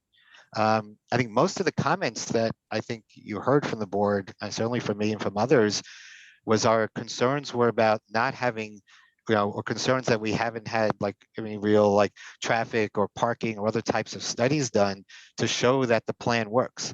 So those comments we made really haven't I think fully been addressed tonight, instead of getting a list of proposed changes or proposed suggestions that need to be made. So I think it's challenging right now on both sides, and I'm not sure really where we are at this point. And also, what about people who live on South Third and or have businesses on South Third? Have they heard anything about this? About pushing things to South Third? I don't know. I don't know what discussions you may have had from the public. You may have, so I don't know that, maybe people who live on North Third may be happier if the Festival Street is going away, but what about the people on South Third and what it will mean to them? Joe, do you have your hand up? Yeah, at first I did not direct that at you. I don't recall you saying that, so. No. My only comment last meeting was that we didn't give a full detailed presentation at the last meeting. And I was going back on, I think, comment from Terry at the council meeting where they said, don't worry, to the public, the detailed presentation was going to be at the planning board, and it really wasn't. So that was my comment. And yes, I know this has been going on for a long time, but I think it's what's wrong with taking some time to making sure that we get this right. I just feel like you guys have reached a point where you just want this to end. And I get sometimes you have to get to that point where you have to end. But the fact that we're still making suggestions that may work, then fine, let's get it right. I'd rather go out to the developer market with something that works and something that we all feel comfortable with than going with something that doesn't work, and then the developer will come in, and then when they come before this board or the public, and everyone's going to start bashing it. Why not try to make sure that we get it right now, rather than have the issues later? No, I endorse that position 100%. We want to get it right. I was just trying to articulate two things. One, it was not meant for you. And the reason we listed primarily to make sure everyone understood that it's been a long process and there's a lot of input into what we already have. And I recognize that at the end of the day, not everyone will be satisfied for sure. But I just respect the process. And that's what I was just trying to say. There's a process and we should follow a process. And the process, we provided you with a plan. I guess it was our mistake by trying to be helpful by summarizing your recommendations from the last night and presenting them for you to assist you along the way. Actually, so Joe, I don't think that was wrong. I think that actually that's the part that the board is responding to and respects, was that I would say that Plan D was incredibly flawed as we saw it at our last meeting. And in my mind, I feel like now it works, meaning it is now consistent with the goals of the master plan. And I did not think it was before. There were too many conflicts that opposed what our goals are. So the interesting part is it might have been a long process. It might have been 10, 11 months, and there might have been public input, but I also find it pretty interesting that one of the outcroppings of the feedback from this board was, oh, now that space works maybe better. So, we understand it's a process. We also have, are a board that has looked at a lot of development projects for a lot of years in Highland Park, and we also know the mistakes that we've made and the successes that we've had, and so that's kind of what we are bringing to it. I think it, again, I'll just say it again, and then I think maybe we will move on to opening up to the public, is that it's difficult that we're not really looking at a document, and that now we're basically looking at your first document and deciding whether or not that's consistent. And we might say, well, that's not consistent. However, if we make these recommendations, it's just a more unwielding kind of process to capture all that. But we will obviously forge ahead and do what we can do. Let's see. Oh, okay. A bunch of hands just went up. Okay, so Rebecca, we haven't heard from you. I just wanted to engage with Khalidra for a moment about Track C, because Kim, like you said, coming into this meeting, most of my comments on my markups here were about Track D. A and B were pretty much left alone and D was torn to pieces. But with a lot of this feedback and update, it makes it much more palatable. But to Khalidra's points about the question of whether we should overall develop Track C, one of the things that came up when the board bought that area behind the doctor's house, that little bump out area, was that the neighbors all came in and started saying, look, there's vagrants and transients and unruly teenagers making a mess back there. It's causing problems at night because it's unoccupied, undeveloped. You get trash growing back there, and it's not a good situation for the neighbors at the moment.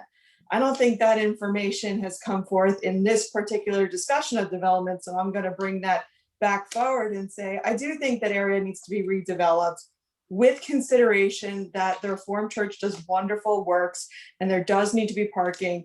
And the version of the plan before us, the April 13th version, does in fact specifically say that the uses for the Reformed Church need to be accommodated in the refigured parking. So the Reformed Church is specifically contemplated for in this version of the plan, flawed as it may be.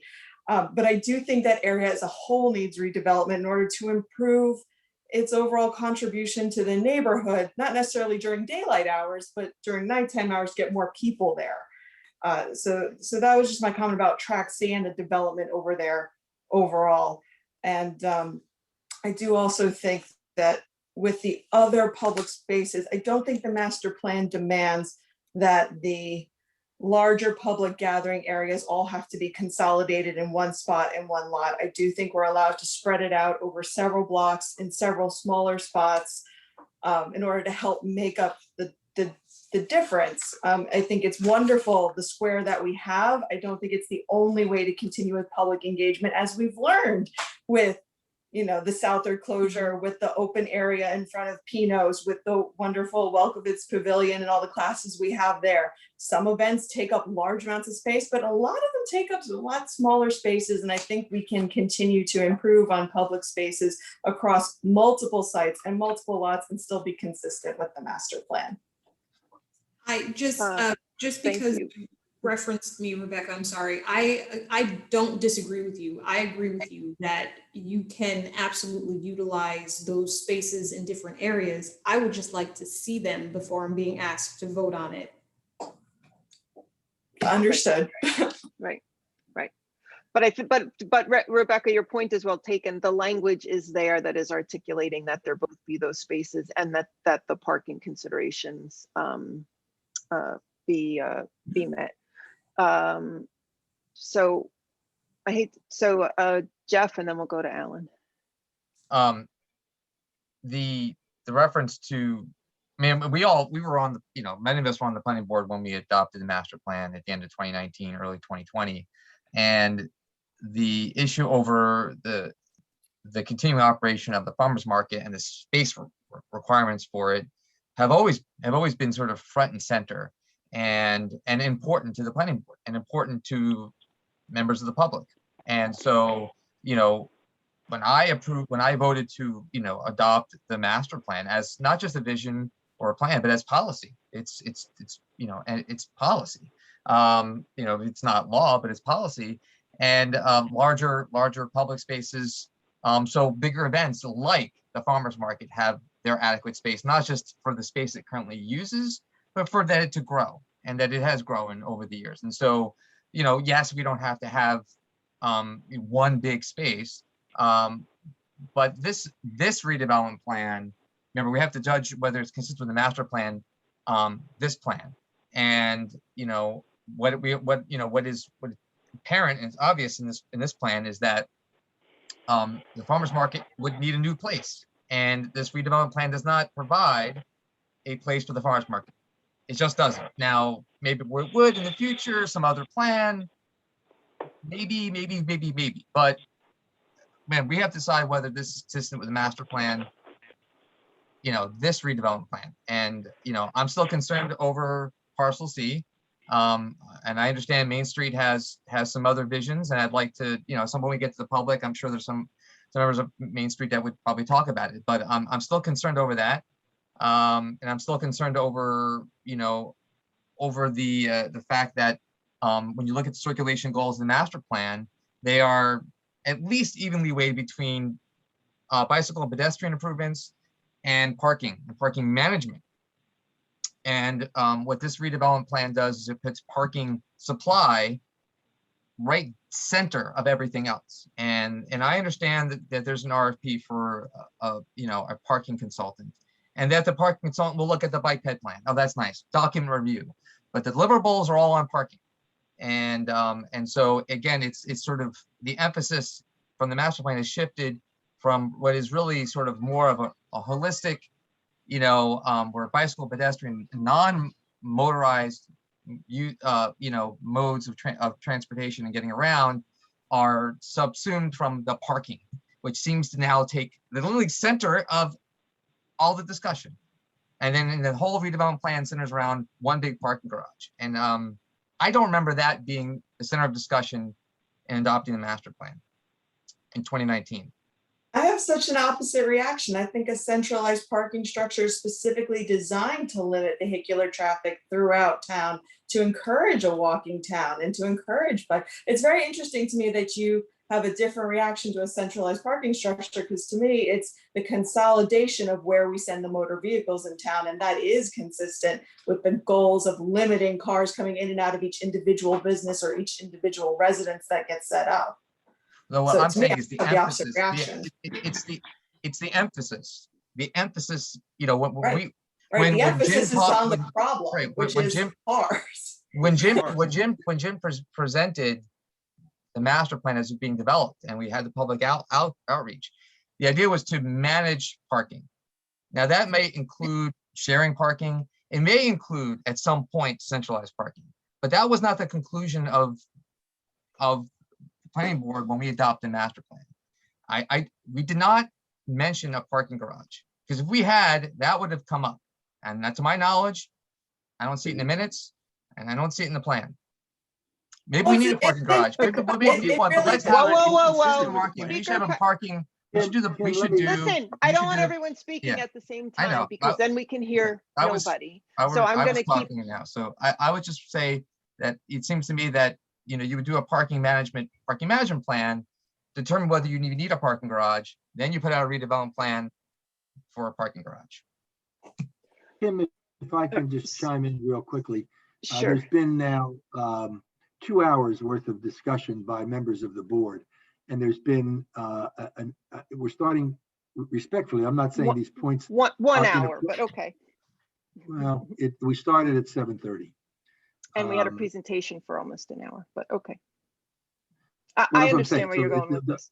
So my point is that we've heard a lot of, and I think we're starting to get a little repetitive. I'm not suggesting that you cut them off, but I mean, we do have public, and it is 9:15 or 16. I think we ought to be going to them to try to, so that they don't get frustrated and be in a position where they're going to be held at the very end. People are I gonna agree. complain. And of course, the board can always follow up. I just wanted to ask the board, though, was there something that has not, an area that we have not actually addressed? So Alan, just very quickly then. Yeah, so just a few questions to Jim. Just when you talked about the parking garage, you mentioned that the intention is for most of the spaces to be used by residences of these new developments, and it's not to be for or limited use by the customers and the shoppers in the downtown, and not to be sort of a commuter garage. Have you thought through then, if we are going to be building on Lot C and taking away what's now the sort of municipal parking lot, what impact, you know, I thought that, you know, the idea was that the loss of the spots on track C would be, you know, would now be in the parking garage, so that the stores along Raritan Avenue, the existing ones and the new ones that may come along, you know, their shoppers would be able to park in the parking garage. But now you're saying, no, it's only very limited use for the stores along Raritan. So just want to hear, you know, how you feel it's okay, you know, that we may be losing 70 to 80 spots, you know, from track C, and where our shoppers are going to be parking. So that's one item. Two, that question. Well, I'm just going to give my three questions, and it's all around the same. Two, you mentioned, you did say that it could be a shuttle stop, but at the same time you said it's not a commuter garage. So I'm not sure those are consistent. And also three, with the parking on Lot D, you did add arrows for the in and out of the garage, but I don't think you added arrows on the plan to cover where the people who would be parking for Rebarber, Provident Bank, Century 21, where are they getting in and out of the parking lot? And are they still going to be coming across a curb cut across Raritan Avenue to come on to, you know, to get in and out? So those are my three questions related to parking on track D. Sure. Quickly, the out parcel of Rebarber Provident Bank would come in from North 3rd on the Provident driveway. That's what we're showing. And we did have some discussion and feedback from them that they actually exit out the drive-through part of it. So they can either go back to North 3rd, which isn't a problem under this, or exit out. There are some easements that involve the other property owners on track D that need to be resolved relative to that.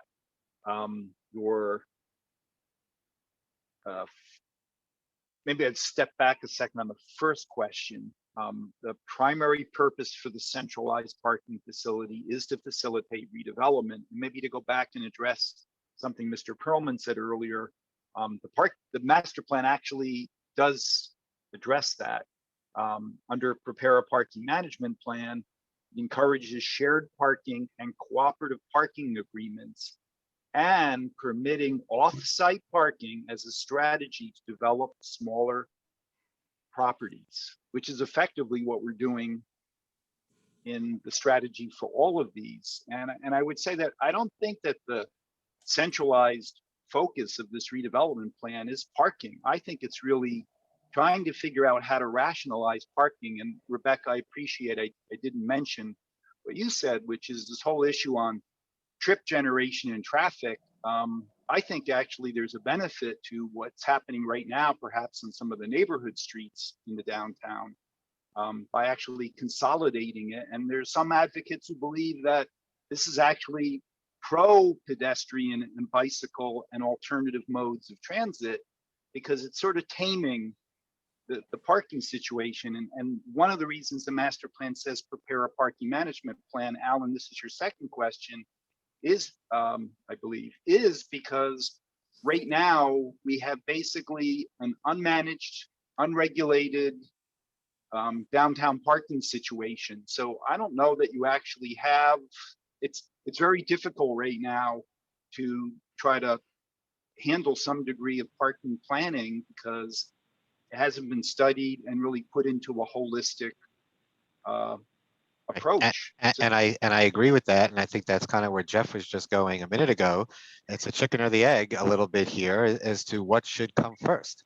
And I think that was really one of the main comments, I think, from a number of the board members at the last meeting is, a little bit of our not being comfortable that there haven't been studies related to traffic and circulation and parking to really be able to say this plan works and therefore also consistent with the master plan. So I think I agree with Jeff on that point.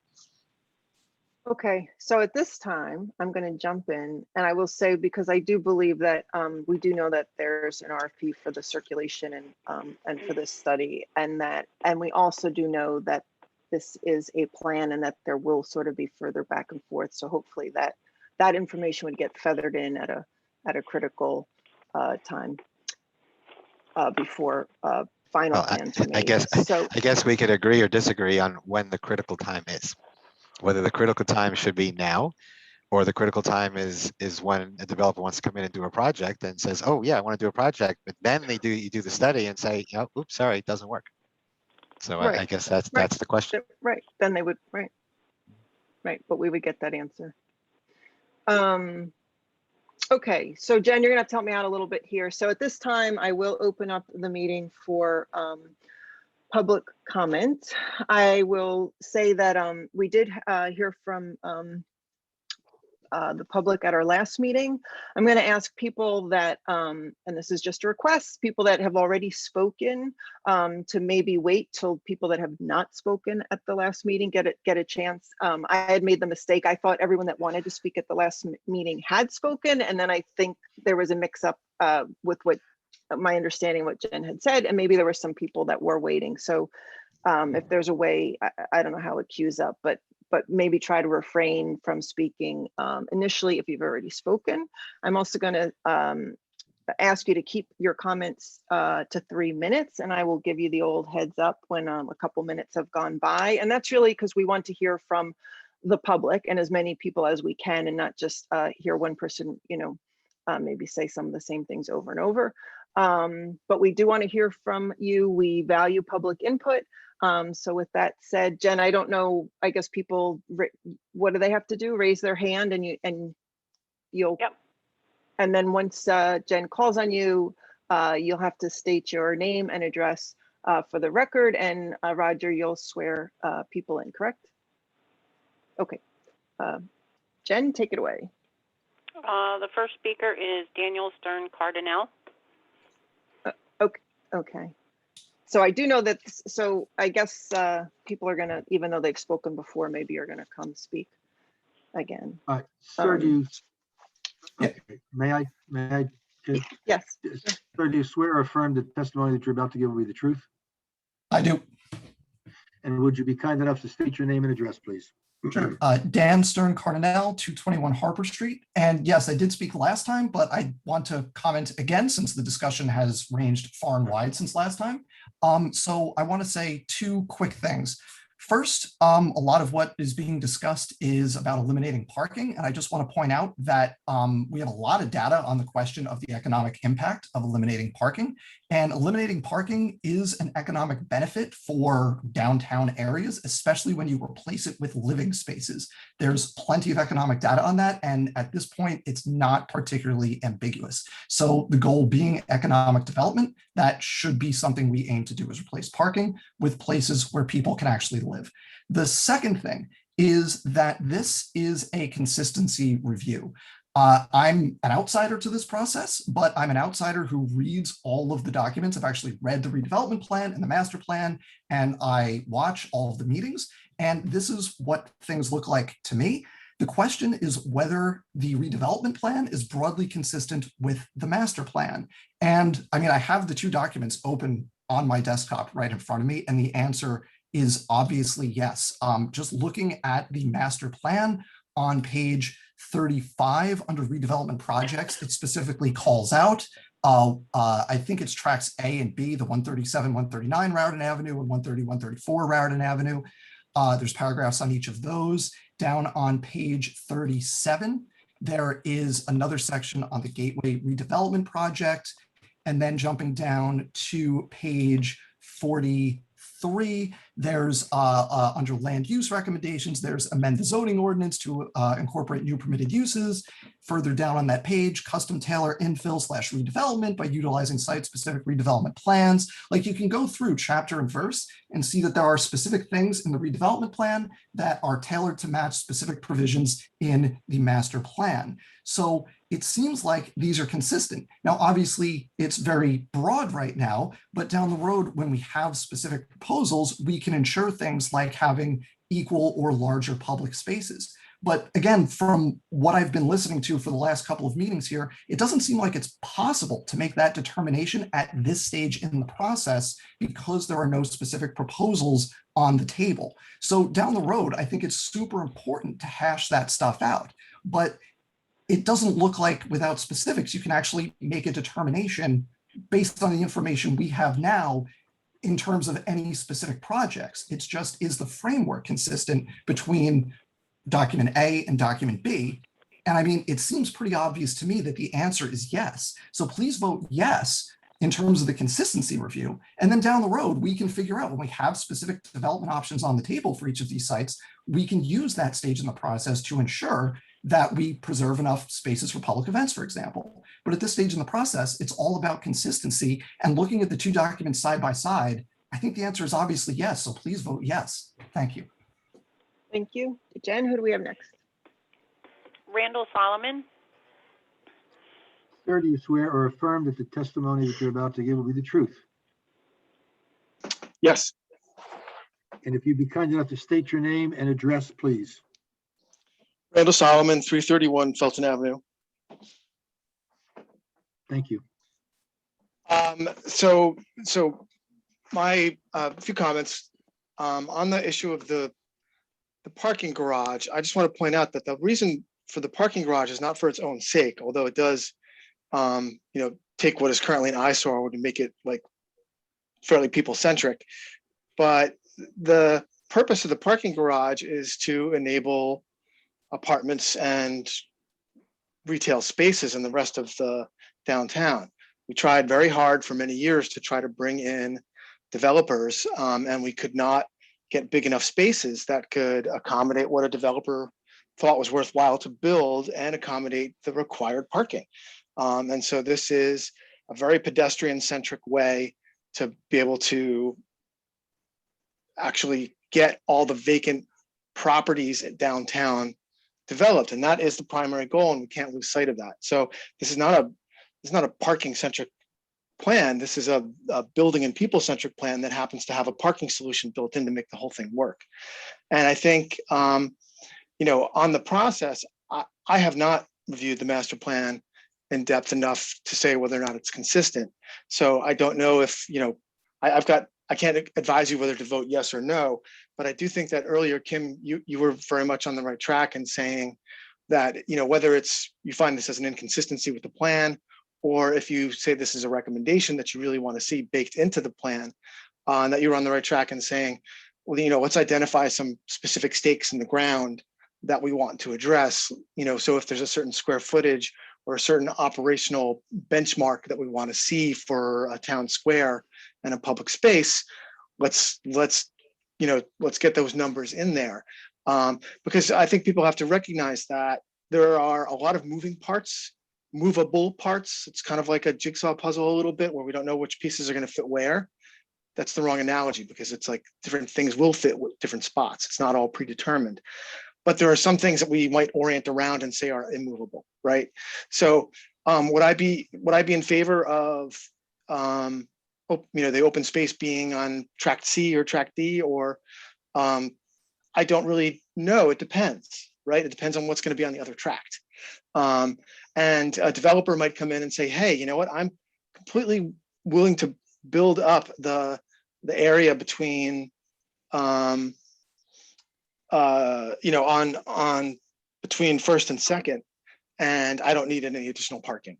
Or the property owners suddenly change their minds and we have all the land we need to build on-site parking for that development. We don't need any other parking. We might change it. But so I think we have to give. Okay, that's your 3 minutes. That's my 3. So I think we have to give the professionals the opportunity to work with it, but the planning board should just put a couple stakes in the ground and then let it move forward. Okay, Jen, who do we have next? Marcia Schiffman. Do you swear or affirm the testimony that you're about to give will be the truth? I do. And we need an address also. Name and address, please. Okay, my name is Marcia Schiffman. I live at 131 North 6th Avenue. Thank you. Welcome. Good evening. I'm a member of the Design Committee of Main Street, the co-chair of the committee. I'm also on the Main Street Board as of January. And I'm here to represent Main Street in terms of looking at certain issues that we wanted to highlight to the planning board. And you have gotten a copy of our commentary. So also would be happy to answer any questions that you may have on that. But tonight, since time is limited, we really want to focus on those issues that have a direct impact on the operation of Main Street Highland Park. And it's been a very interesting conversation because a lot of the questions that you planning board members have raised is information that we wanted to present to you tonight. I was also pleasantly surprised that Mr. Constantine did talk about expanding the public open space on tract C. We've had conversations with the borough, and that has been our recommendation to provide a public square, a borough square on that site and relook at that site. So we thought about, and we thought about how much space do we need, which was a question that you raised. What's needed to really incorporate and address the activities that the Main Street does, which are many, and those are listed in our document. The executive director, Rebecca Hirsch, had given a quite extensive documentation on what Main Street does, which are many, many activities. We need at least 7,000 square feet of open space as part of a borough square to accommodate the activities except for the farmers market. That would include movie night, a pavilion, all of the other outdoor activities that happens throughout the year. And that has been happening now even during COVID. So at least 7,000 square feet. And that would be something that really should be written into our needs. Let me put it that way. We feel should be written into the redevelopment plan. Specifically that the developer will know upfront what kind of space and operation should be considered as part of this site. There are additional things that we need to You have get it. about 30 seconds left, Marcia. There are additional things we need. We need public storage space adjacent to the site to accommodate Main Street activities. And we're looking at about 800 square feet and about 600 square feet for a Main Street office and visitor center. And we think that could be incorporated in the buildings that may be developed on that site. And I guess I don't have time, but I would be talking about the farmer's market site on South 3rd Avenue. And we've looked at that with the borough. And we need a minimum of 18,000 square feet to accommodate our current pre-COVID farmers market activities. And that includes substantial length of South 3rd. Would you like me to continue or not, Kim? Well, since you're representing Main Street, I'll let you go another minute, but maybe just, just sort of hit the high notes. Okay, so South 3rd, the street would have to be rebuilt, but to accommodate 18,000 square feet would go down and could constrain residential driveways, which we think is an issue. The public parking lot off of South 3rd was discussed, and we think that is a problem in terms of our businesses, our farmers using it, but that needs to be looked at. We know we need 18,000 square feet. It may be South 3rd, maybe it's accommodated on both sides of North and South 3rd, which we didn't talk with the borough about, to provide at least the 6 space.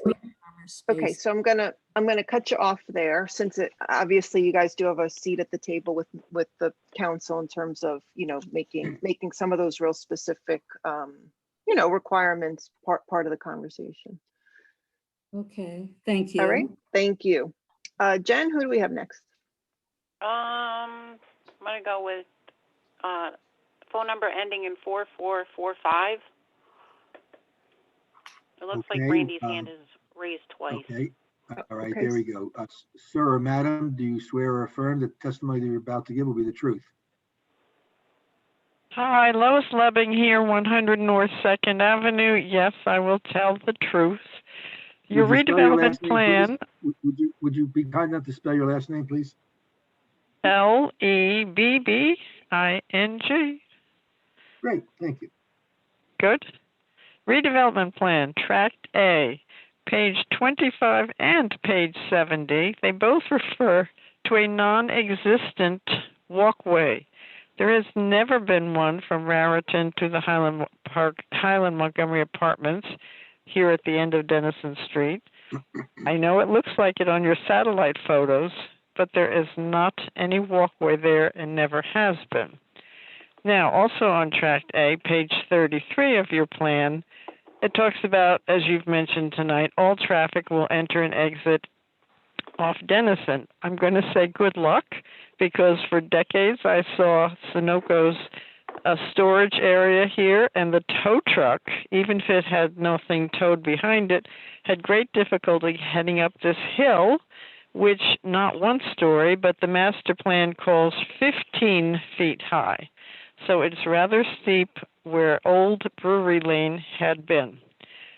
Now, when I look at, and I have to ask, the Highland Park ordinance from 2016, number 16-1921, which apparently that planning board had a say in, it talks about the last line on the front page, the borough applying for future state assistance related to infrastructure improvements, since this is the ordinance that considered the entire borough in need of rehab, specifically because the 50-year-old sewers in need of repair and substantial maintenance.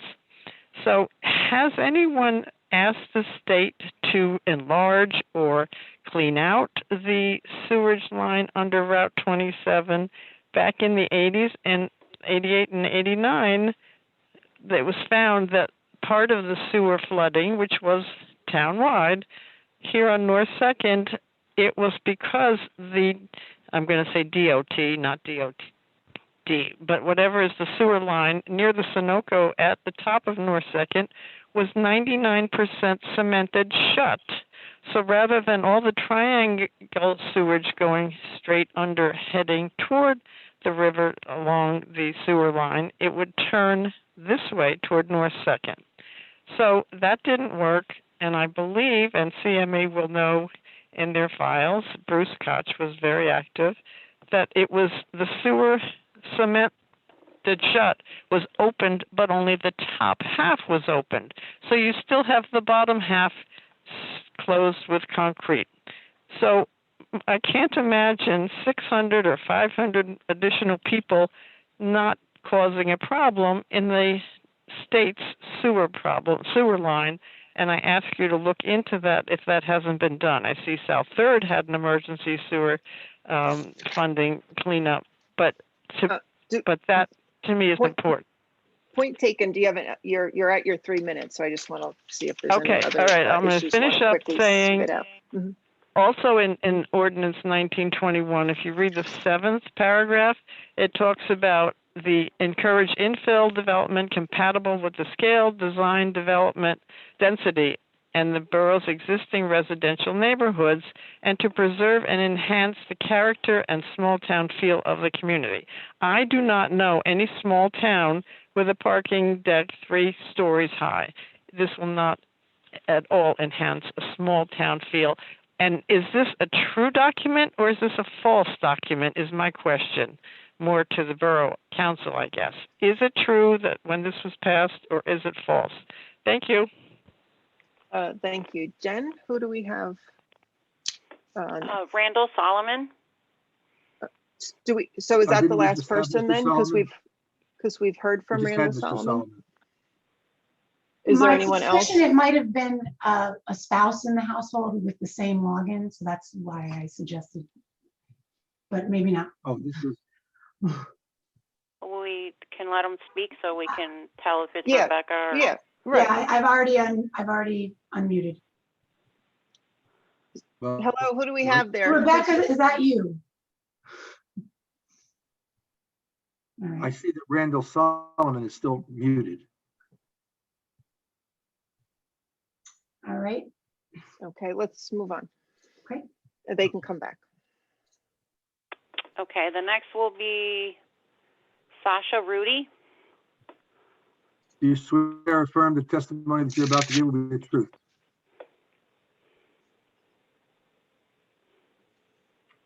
Hello, Ms. Rudy? Sasha, you're muted. Please unmute yourself. Sorry, There you go. Sasha That's Rudy, 247 Cleveland Avenue. Yes, I plan to tell the truth.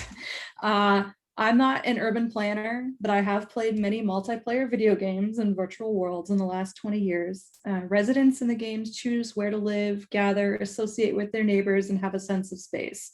When a low population server closes and merges with another server, those residents have to replace everything they've established. Since the new configuration changes where they live and spend time, many would rather not bother and just quit the game.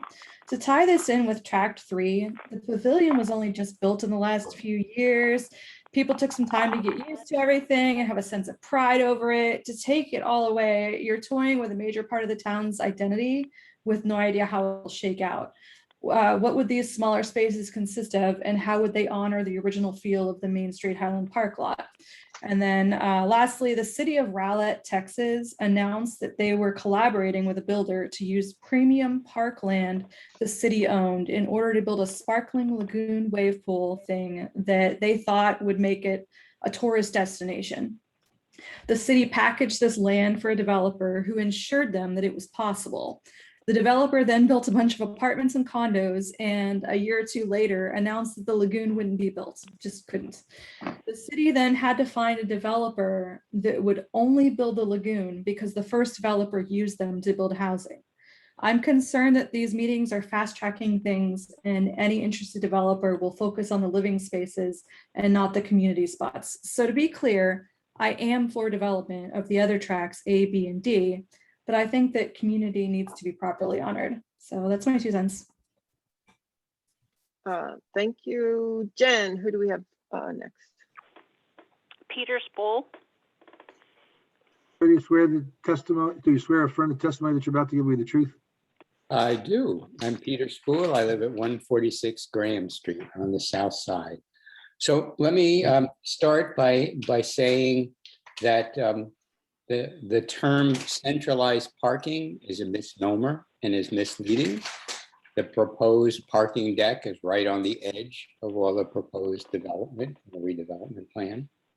So that shouldn't be used. Furthermore, the need would be best for parking would be best at each individual site. And by taking one of the suggestions from the Main Street Highland Park memo of trying to expand the individual tracts would allow for better development and parking on site, which would remove the need for a parking deck on track D. And track D, being the biggest site of all, would be a much better site for a building that was residential, which could have parking underneath. That's what I have to say about that. So taking more time is not a bad thing to try to develop bigger tracts. Track C and B are very narrow and would not allow for substantial building size. Track C, I'd also like to keep as much of the open space for the community as possible.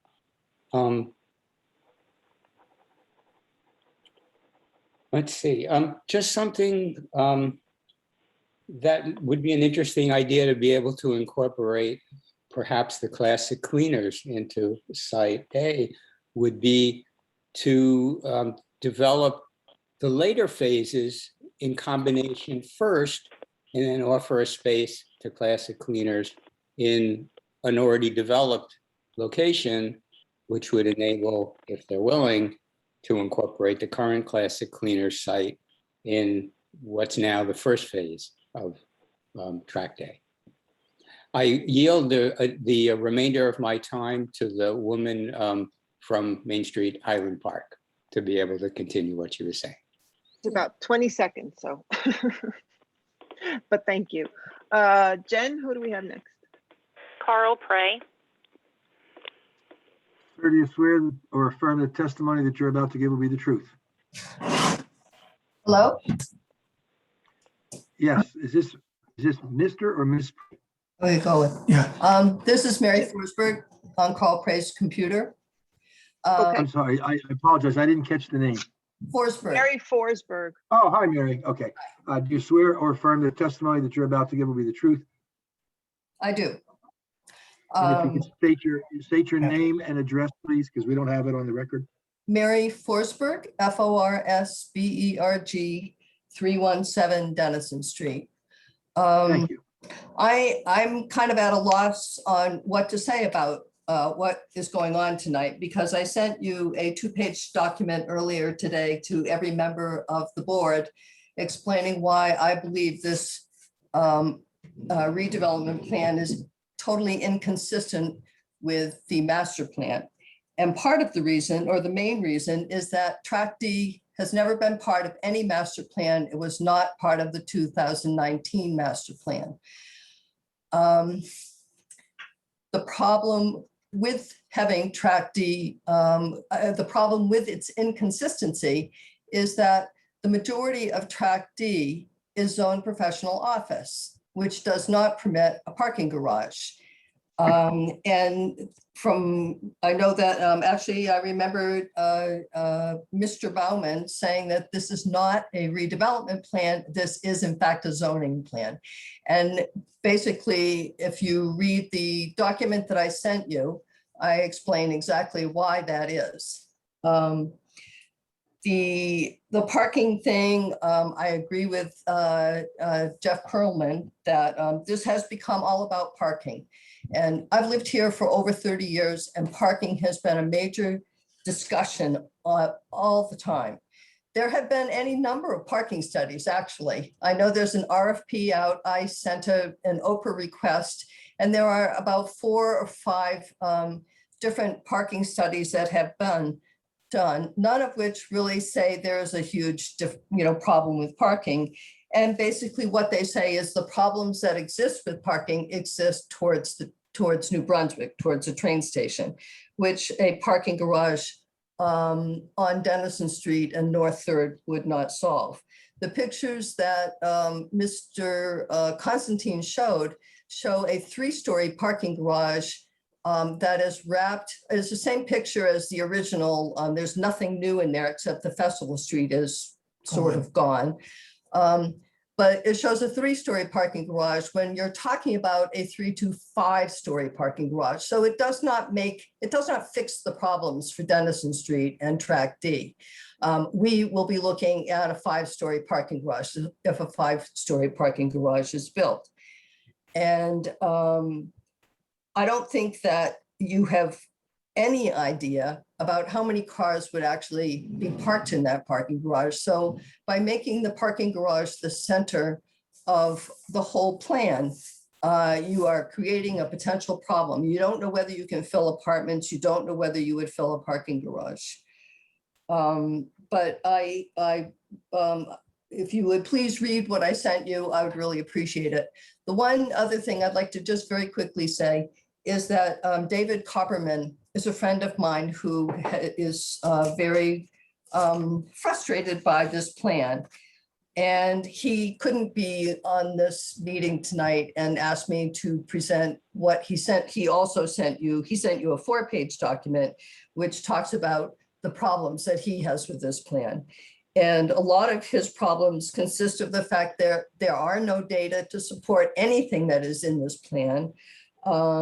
He is very concerned about pedestrian and vehicle safety. He does not believe that the farmer's market can fit into either North or South 3rd. He has sat through all of the town water and sewer meetings and believes that the sewer system cannot, like Lois Lebbing, cannot support any kind of new development. I'll just read one thing that he said.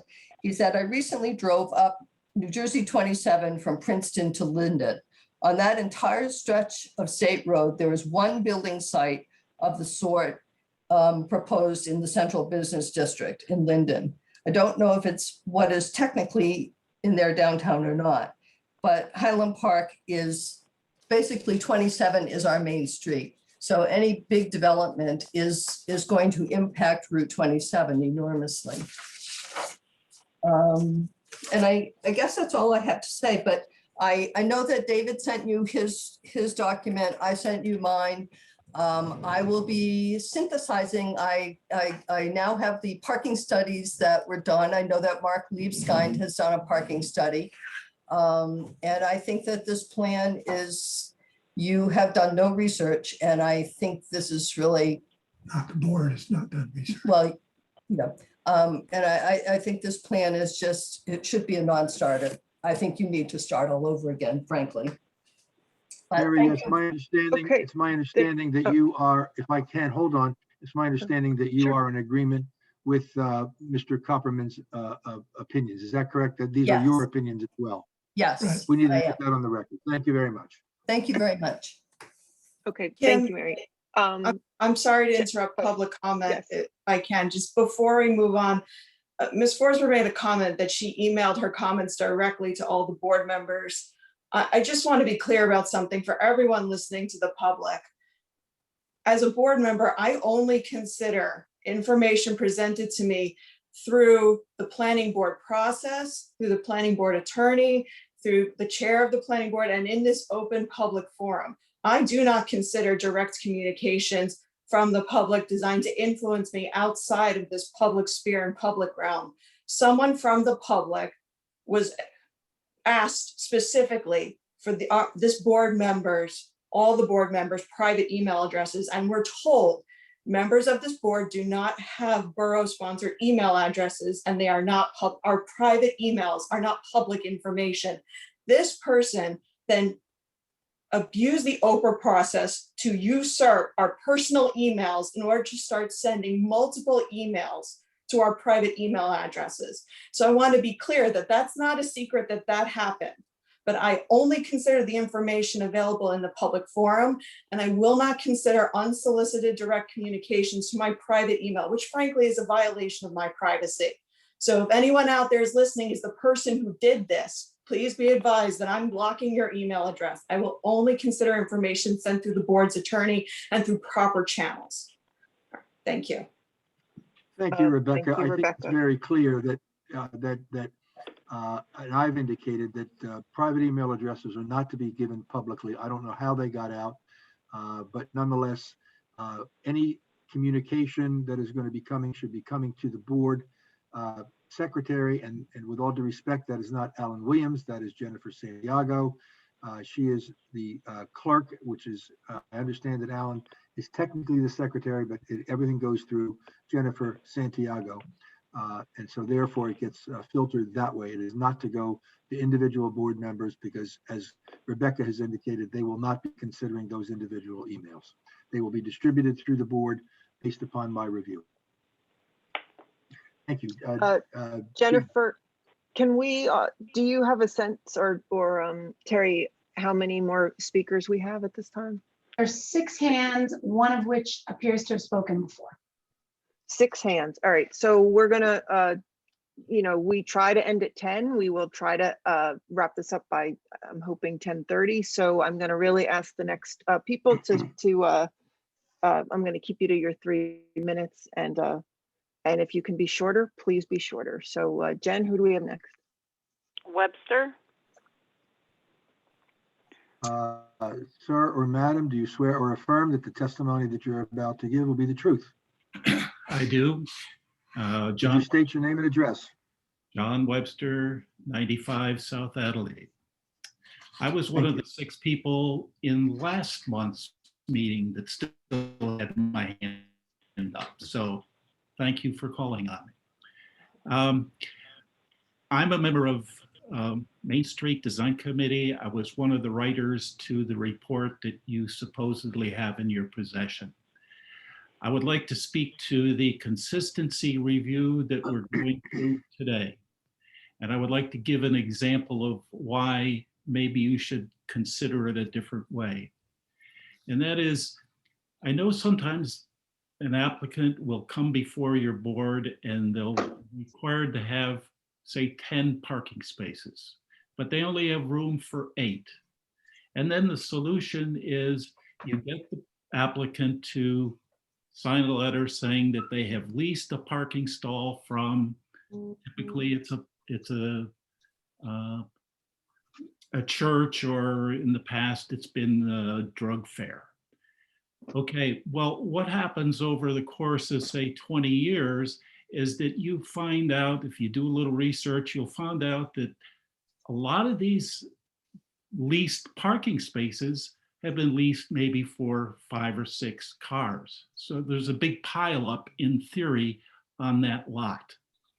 Well, it never happens. And you know why? Because nobody parks in those leased lots. In fact, in some of the cases, there's a chain going across the lot. And now if you relate that to the redevelopment plan where you've got plus or minus 300 units, and you're saying that all of those people have to park in a external lot, I'm just questioning. I know you say that you've got an RFP out for the parking deck and it's some sort of a consultant. I don't know if you've got one for traffic planning, but it's when we hear that the reason why this works is because there's going to be millennials. They're going to be using Uber. They're going to be using the shuttle. They're going to be using bicycles. They're going to be probably using autonomous cars that park themselves. Well, I think maybe as the planning board, who's going to be involved in ruling on all of the requirements that are required for site plan review on every single project that you will see in the future, this development is saying that the density of every one of those lots is going much higher. Obviously, every developer is going to do that. They're going to build up the density as much as they can. Okay, we're at your 3 minutes, John.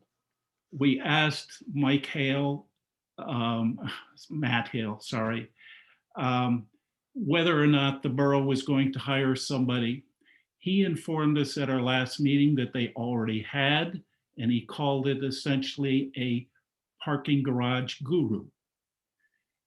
We pressed him on it a little bit further, and I asked, is this person going to write a report that the planning board will have access to?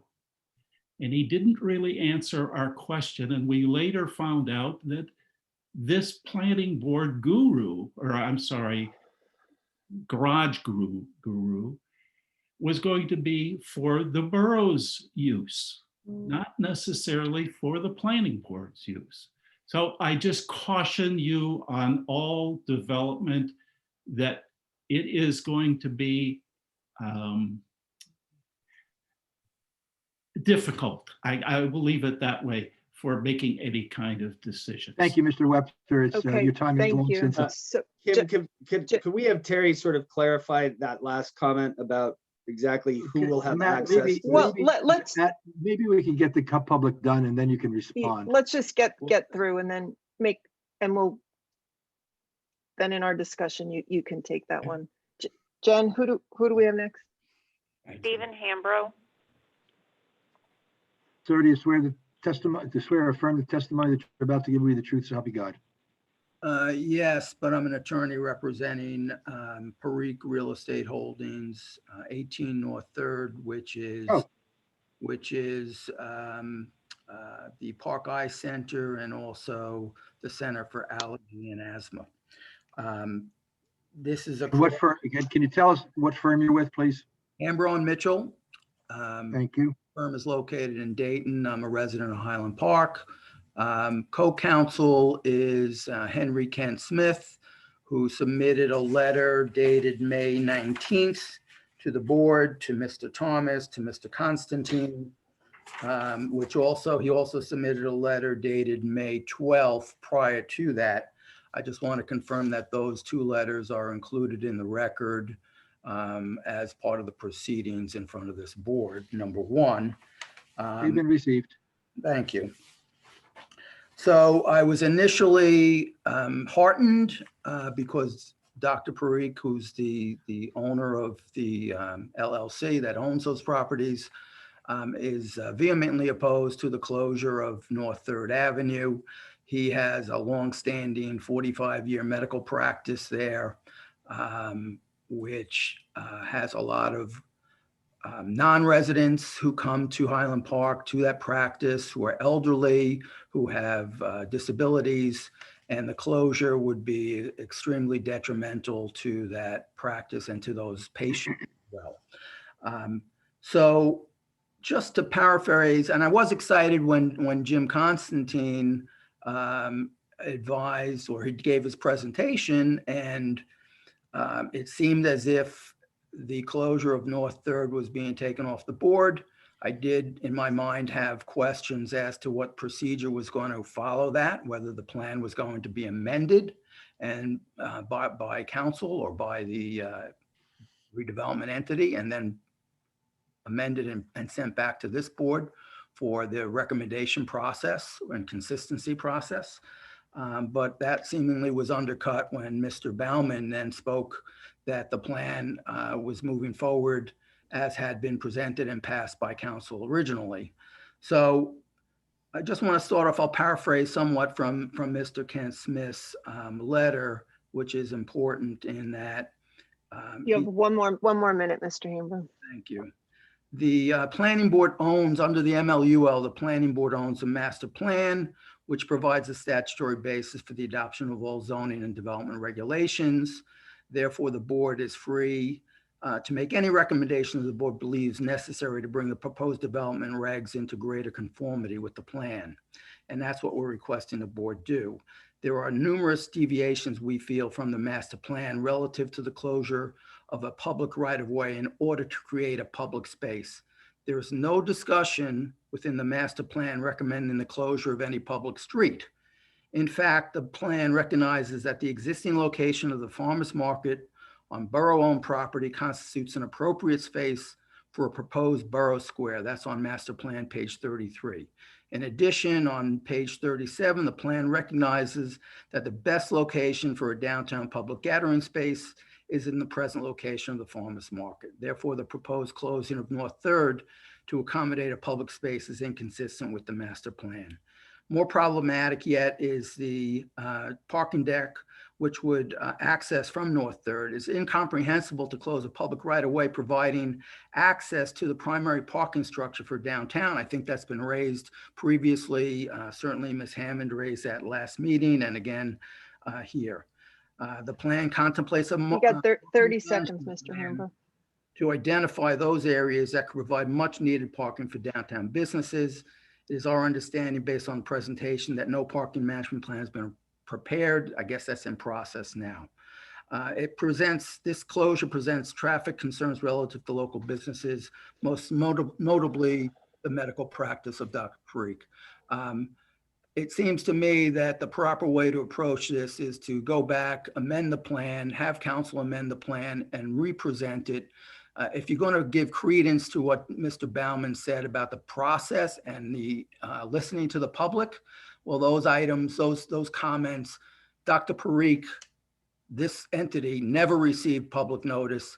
We learned first about this process in late November, and we had meetings with Mr. Constantine and Terry at that point. So the way Okay, would be to amend the plan and present it again to the board. Appreciate the time. Thank you. Thanks. Jen, who do we have next? Nora Krieger. Do you swear or affirm the testimony that you're about to give will be the truth, so help you God? Yes. Could you state your name and your address, please? Nora Krieger, Krieger, Nora, Nora, 19 North 6th Avenue. Thank you. Okay. I actually agree wholeheartedly with the lawyer who just spoke to some extent, and I agree with what Peter Spool had brought up. And the thing that struck me is that everything about this plan seems to hinge on that parking garage because the structures that you want to put up are not including parking with them. And the thing that struck me is that I thought the thrust of the plan was supposed to bring people in Highland Park, increase the shopping, and so on and so forth. And then I get that. Then I forgot who said it. I think it was Joe Baumann. Maybe it was Jim Constantine. That the parking deck was not primarily for shoppers. I'm repeating what he said. It was central parking for residents and visitors. That was one thing. And also it wasn't going to be for commuters. And that maybe they'd have a shuttle. I heard that brought up. A shuttle for what, I'm not sure. To take people to the train station. That would be a plus. But still, not to bring in shoppers, it's not to bring in people who want to use the stores and the restaurants and so forth, and you build all these new buildings that potentially have no parking connected to them, you will just have a big mess on your hands. And I was actually kind of surprised that the only job that the planning board has is either to say it's consistent or inconsistent. And I have to say, maybe it should go back to the council and be reworked. Thank you. Thank you. Thank you. Jen, who do we have next? James Nichols. Sir, do you swear or affirm the testimony that you're about to give will be the truth? So help you God. Yes, I do. Name and address, please, for the record. James Nichols, 232 Harrison. Thank you. I'll be quick because I spoke before at the last meeting. I just want to, I really want to thank the Main Street volunteers, 2 of whom you spoke with tonight, but many other people and our staff people who really has spent an enormous amount of effort on this process over the last couple of months. I'd like to think the result of that will be a redevelopment plan that will be credible to the developer community, because they will feel more certain that whatever comes out of the process will fly. So I'm lauding the municipal officials as well as the Main Street people. I did want to reiterate, I think at the end of the day, we are not naive about the fact that a developer is not going to give us anything because they are nice. When it gets turned loose, they're gonna go for the bucks, and whatever is not obligatory, they're not going to provide. So we would like to see the specific requirements that Marcia summarized as necessary for Main Street's ongoing activities, as specifically stipulated as possible in the planning document moving forward. And I do feel like it's worth reiterating that in the 2019 land use element of the master plan, it's very specific about Borough Square, public gathering space, promoting arts. So to the degree that the plan that you have before you that you are deciding on tonight does not adequately reflect that intent, I would have to say it's probably has to be ruled as inconsistent, but we're going to keep working with you all to make this a success. So I appreciate everyone's time and effort. Thank you. Jen, who do we have? I'm gonna say Harold Sakowitz.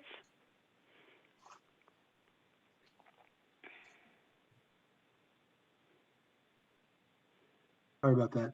Oh, there you go. Sir, do you swear or affirm that the testimony you're about to give will be the truth, so help you God? Yes, I do. Harold Sakowitz, 617 South Fifth Avenue. I'm sorry, South Fifth? Yes. And would you be kind enough to spell your name, please? Sakkrowitz.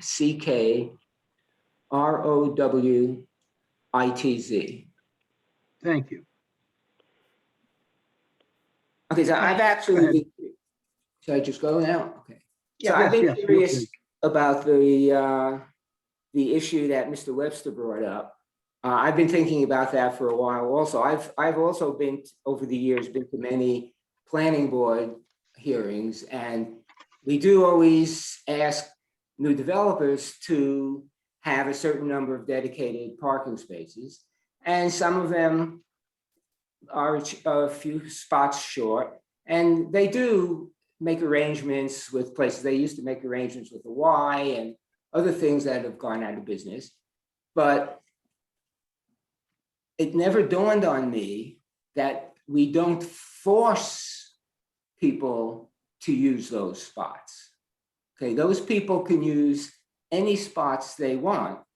Now, in most of these cases, they're talking about 10 spots needed, or maybe they were short 4 spots. So now we're talking about 300 spots. Okay, so these things are going to need 300 parking spaces at least. And the developers are going to say, don't worry, I've got them a couple of blocks away. Okay, how are we going to force those residents to use the deck?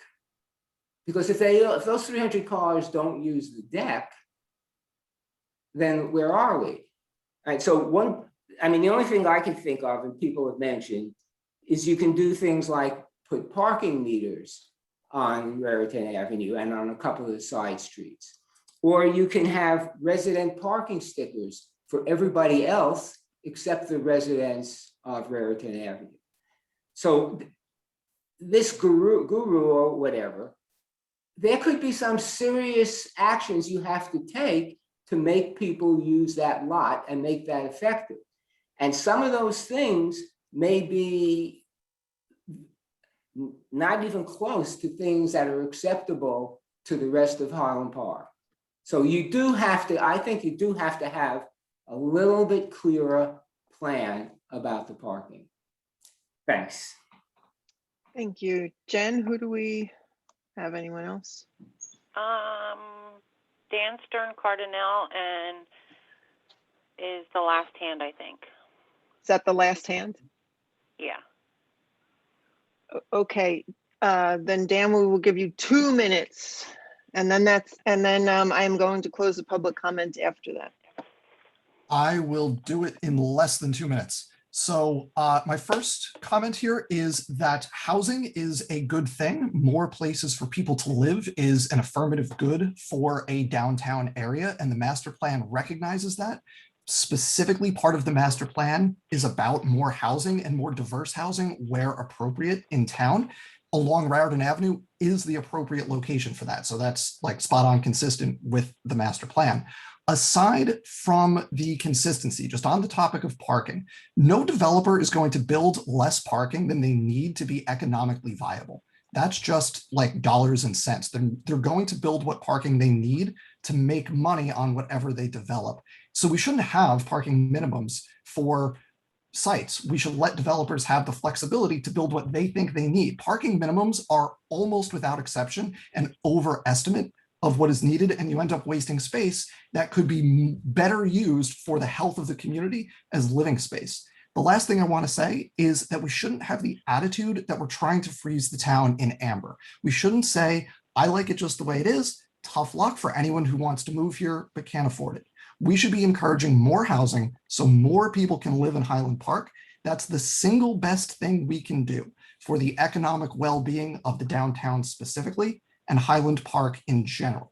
And in that regard, again, the redevelopment plan is consistent with the master plan. So I hope everybody votes that they are consistent so we can move the process forward and hash out all of these specifics that we've talked about tonight. Thank you. Okay, thank you.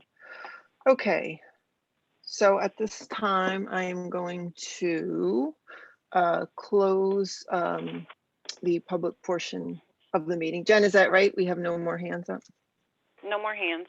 Okay, so I will close the public portion, and then Matt, I will just jump to you since you, I think, had a very specific response to someone's specific question. I think we should just move on. I think there's at this point, unless Terry, you want to address it, there's so many different things to try and correct. I think we should just move on. And I don't know that it's right. I mean, the point of public comment is for us to hear and understand those things. Right. And I think some of them actually had been answered before the public comment, and it makes, people still want to raise their issues. But I think we did have a thorough conversation leading up to this. So that being said, I do believe that the redevelopment agency / council is expecting us to vote on this evening. So I guess, Roger, I'm going to ask you maybe for a little bit of help in terms of an appropriate way to frame this, since we are sort of taking a plan that is not the plan that we sort of want to put forth, and we want to use, I think, some elements from the presentation that we received this evening. And I think that Joe Bauman framed it very well. Let me just restate that. You have three choices. One, you can simply deem that the plan is consistent.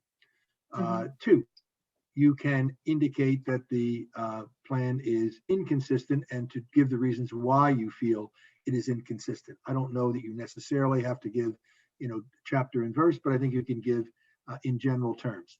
Three, you can indicate that you find that that the plan is generally consistent with the master plan, but you are making recommendations that the items 1, 2, 3, 4, whether they are the ones that were outlined by Jim or the ones that have been mentioned during either the public hearing or the comments by the board, you feel as though those need to be incorporated as part of your recommendation in order to make it consistent. So those are the three options that I believe that you have. I'll be happy to frame, if I get somebody to make a motion, I'll be happy to assist in framing that motion. Yeah. So I guess the way to do, Pedrick, sorry. You're muted. Procedural question. Is there a way to, let's say, vote on the consistency of 3 out of the 4 and say that we still have issues about 1, or is this a unified plan that gets voted on as one document? Well, I'm sure that the redevelopment agency, i.e. the council, is looking for a unified vote. I don't know that you're bound by that if it turns out that the board feels that tracks A, B, and C are consistent, but D is not. Again, I think you can have that vote, have the vote for A, B, and C as I'm just using an example, and then give recommendations if you feel that's appropriate, and give the reasons why you think D is inconsistent, or A, B, and D are consistent with some recommendations, and C is inconsistent. I know what the council's looking for, but I think you have the right to break it down if the board feels that's the right way to go. So this is always a point where I feel it's a little complicated because it's a group and now we're talking about many variables. So I'm wondering whether the first step would be sort of a straw poll to understand if it was taken as A, B, C, D in the form presented, the plan without recommendations. In other words, if we all decide that first that plan is consistent, then we wouldn't need to sort of move on to recommendations. If we determine that that is in some way inconsistent, then we'd have to determine what the recommendations, what we would add to that.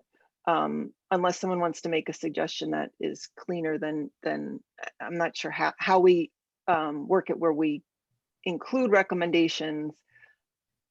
Like Roger, you suggested 3 generally consistent, and here are recommendations. I think in general, people feel that the recommendations need to be. That's not what I said. What I said was 1 was consistent, period. Yes. The other right. one 2 was inconsistent, period. And given the reasons why it's inconsistent, and right. 3 is consistent with recommendations as part of your consistency determination. Right. Now, I mean, the sense that I have, and I'm not a big fan of straw polls, but I think you can get, if you would like to get a consensus. This is not, at this point, I think that people have had their opportunity to have their say one way or the other. I don't think this is now going to be hashing, that this is whatever it is. I think you can simply ask members of the board as to whether or not they either feel that this plan is consistent, that it's not consistent, or that it would be consistent if you include conditions. I think that's not an unreasonable approach. And I'm hoping that the board members understand that this is not another opportunity to spend another hour rehashing the particular elements, but rather just give your opinions concerning those 3 issues. Okay, so.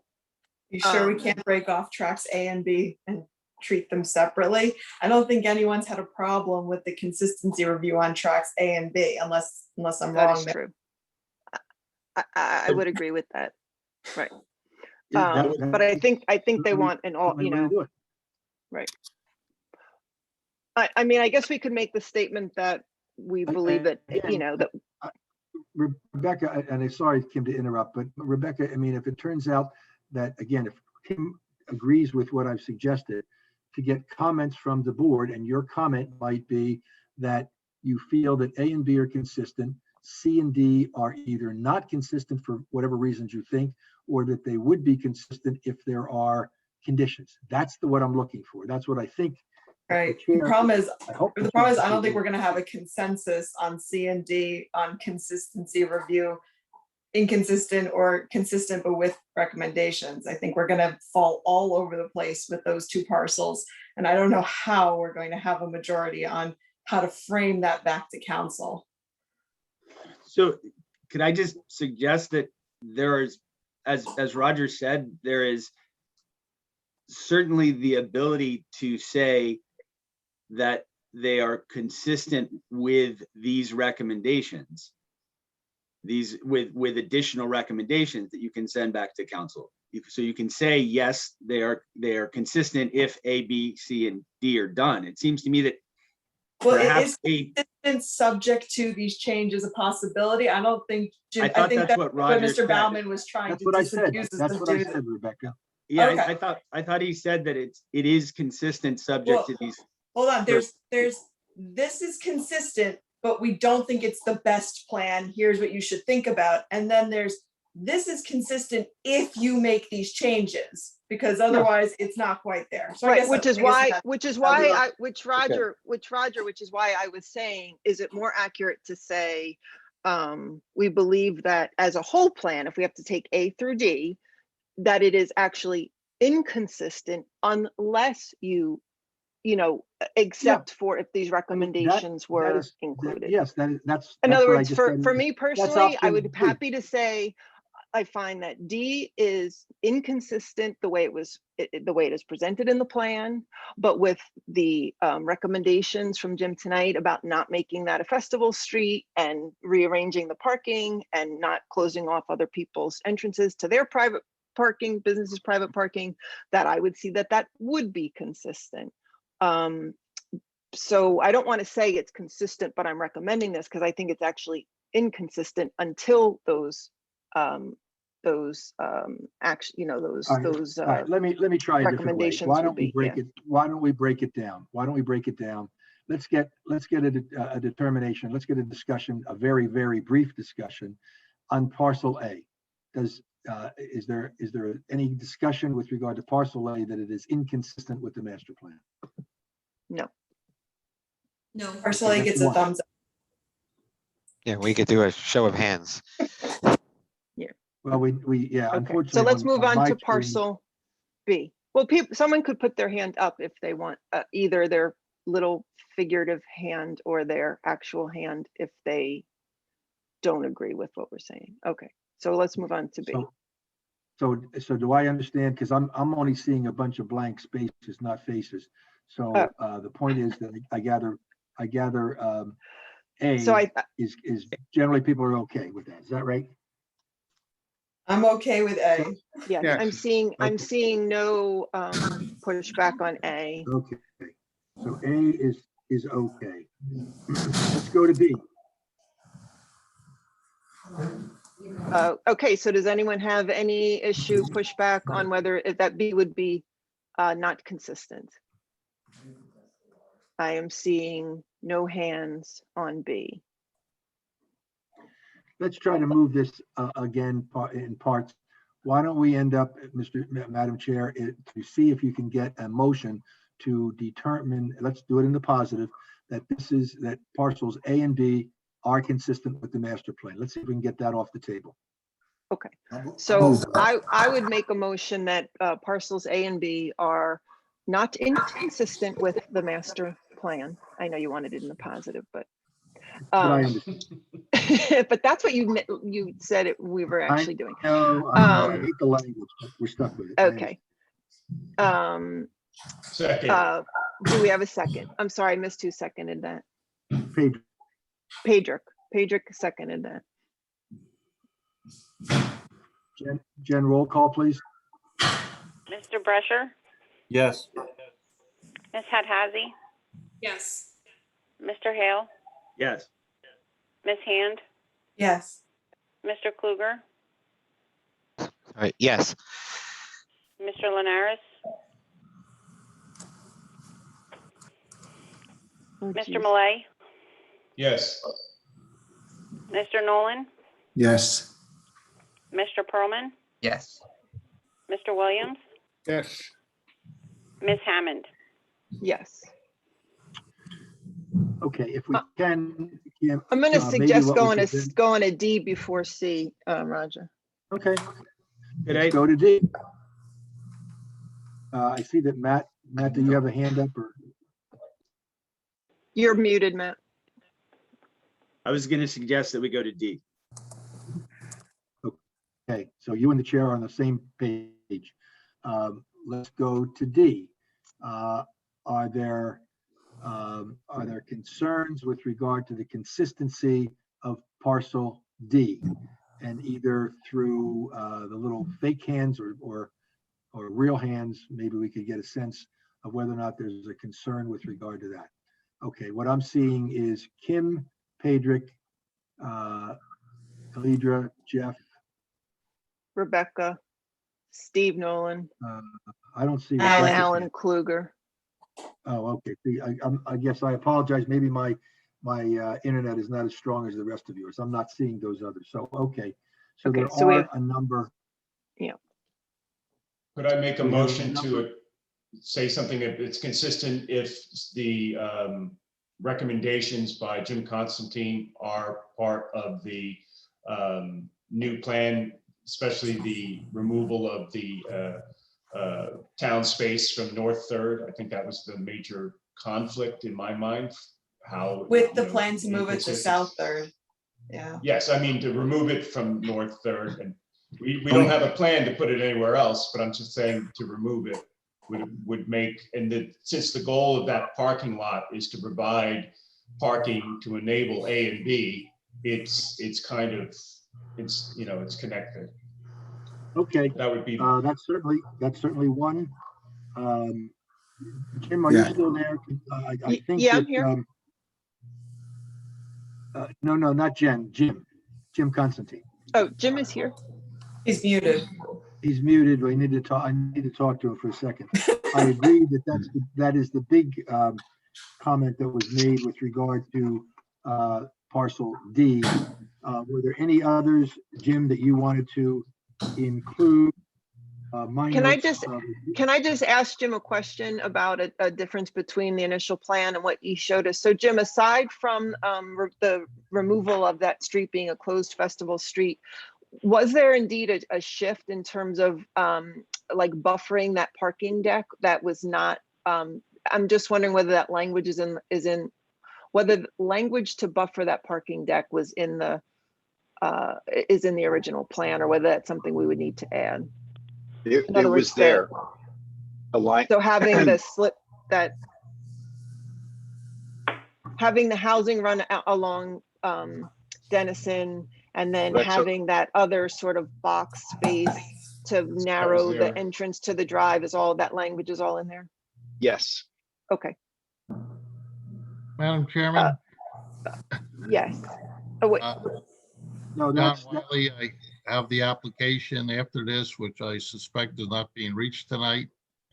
yes, Mr. Wiley, you have been patient, and you're right. This is not going to get reached, and I believe that you have given notice, and therefore this matter, which is listed on the agenda, if anybody is here for that, it is listed as P 2021-02, Suburban Real Estate Development LLC, preliminary and final major subdivision. Excuse me, this matter will be carried without further notice until our next meeting, which is July. Jen, can you help me out with that? Off the top of my head, hold on. Hold on, let me see if I can get to it real I quick. wasn't ready. July 8th, July 8th. July 8th, thank you. July 8th, 2021, 7:30, no further notice will be provided. Thank you, Mr. Wiley, for bringing Thank that you. up. I appreciate that. All right. Good night. Okay, Good good night. night. Sorry. Okay, Jeff. Yeah, So the buffer- so one of my concerns, and it's a question for Jim, in the redevelopment plan, it has parking structures as an permitted accessory use. And it says any of the following accessory uses and structures are permitted individually or in combination with other permitted use or structure. I think I was a bit confused in terms of the purpose of the parking garage, whether it's solely for the residents of parcels A and B and C and D, whatever, or they'd be open to the general public. In the reading of this redevelopment plan, I mean, I might interpret that to be meaning that it's open to the public, because a publicly rented garage would be considered an permitted accessory use. So to me, I have a problem with the public parking there. If it's meant for residents, then it's for residents. So if you can clear that up, perhaps. Right, it's intended that there can be multiple users. The primary use is to serve residents of redevelopment on tracks A through D. Although the hope would be that there would be other tracks that would come into play, perhaps, and that we, size it based on potentially other parcels that currently are too small to effectively develop a building and parking. Okay. There is also the ability, as I've mentioned several times, that there could be a portion of the ground floor, and this is in the plan, that could be available for public parking. And when we had referenced that could be covered parking related to the farmers market when that was proposed for North Third. I mean, I guess and that's very similar, Stad, to something that we had approved in, I think it was October, in Heightstown, where it's a 400 unit redevelopment project using some old mills and other things, and new townhouses, and there's a parking garage that serves some of it, but not all of it, and the ground floor has a certain number, a couple dozen spaces that are available for public parking, just at the ground level where they're most accessible. People can drive in, and then residents park above. The purpose is not committed right now. It's flexible. And It's I think flexible. I would probably consider it consistent if it were limited, if the parking garage were limited to the residents in the apartment, in the buildings in which it's intended. You say it's intended for the residents. If we want to build housing, and I'm all for housing and for development downtown, as been said by members of the public, the parking garage unlocks that. They should unlock it for the residents, and that's what it should be purposed. So I would be favorable of D if it were limited to that. If it were changed to, I would say it's considered master plan if it were addressed for that. Okay, thank you, Jeff. Steve, Can I just help? Just a quick question for, just a quick question for Steve Jeff. jump in real quick. Yeah, so Jeff, just a quick question. Are you saying, and I get the idea that, hey, the parking should be for the benefit of enabling some residential development. But if there were flexible parking options available where you could multi-use that parking in other ways, wouldn't we be in favor of that? And aren't we trying to enable that sort of multi-use? The lot doesn't sit empty all day. Well, again, the question comes down to whether we have the question comes down to whether or not the other circulation goals are impeded by that. And the RFP actually says it would study that. And so again, I'm trying to separate between what is consistent with master plan and what is good planning. Sometimes not the same thing. So the consistency is to unlock the redevelopment potential of some of the parcels. And the thing is housing, that seems to be the big driver of that. And that's what Jim has mostly represented, that this parking garage would be intended for. I think that. Okay, thank you. That's my position. Yeah. I understand. So maybe what we can do, unless there's any other comments, maybe we could get a motion. I wanted to read what the master plan land use recommendation is, because I think it puts it into perspective, and you'll be the determinant.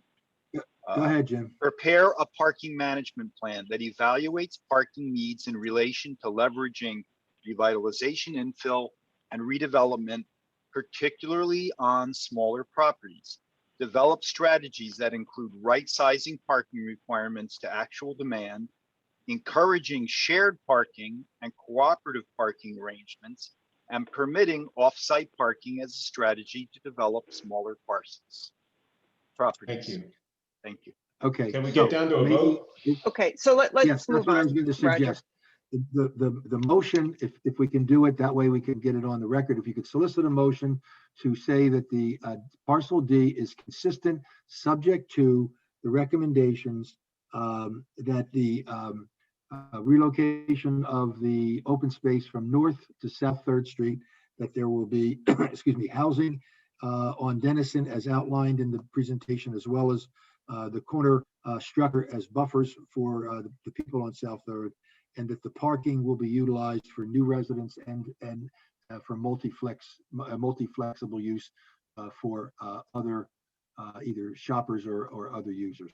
So those would be the recommendations as part of that motion. I would make that motion. Who was that, Is there a Pedro? Pedrick, Yes. Do we have a Second. second? Second. Seconded by that Matt Matt? Hale. Okay. Jen, roll call. Mr. Brusher, Yes. Ms. Hadhazy, Yes. Mr. Hale, Yes. Ms. Hand, Yes. Mr. Kluger, So I'm not going to be that easy. So my vote, I guess, is a no. But my real feeling on this is that I am not against the development on track D, but I just feel that certain studies, whether it's traffic, circulation, and parking, should have been done before now, before we got to this point. And we've had many months that maybe some of this could have been done to see that there aren't negative impacts of the parking garage on traffic circulation, and to see what the current needs of parking are versus what they'll be after these tracks are put in place. So I guess my vote is a no then. Thank you, Alan. Mr. And Linares, I guess I'll throw out one thing. I mean, we could Isn't offer a discussion over? I think we have a motion, right? Oh, we want to play that game? Okay. Well, I don't know. Then I I'm just, done. I'm I'm also adding a potential recommendation or an amendment that, whether anyone is interested in saying back to council that our recommendation is not to move forward on these projects until further studies are done. Okay, thank you, Alan. Why don't we continue on then with the roll call? Roll call. Mr. Linares, Mr. Malay, Yes. Mr. Nolan, Yes. Mr. Pearlman, No, and I, for the many of the same reasons that Mr. Kluger outlined, I pretty much, he said it better than me, but Thank you, Jeff. I don't know. Mr. Williams, No. Is that it? and Ms. Hammond. Yes. All right, No, that's it. that motion carries. Now we'll go to track C. Again, it would be, well, let's start to see whether or not there is a consensus. If I can, I'll start the ball Rebecca, rolling. okay, good. Okay, I'll Rebecca, go just for say, it. for me, when I read the current plan, the April 13th version that we have for track C, I can't say it's inconsistent with the master plan, but I'm not a big fan of it. I do think it should be adjusted to provide for more commitment to that front public space, as we discussed earlier, such as might be used for Main Street. Obviously, I don't think it would remain large enough to house the farmers market, which we would have to continue to talk about relocating in relation to track D or other spaces.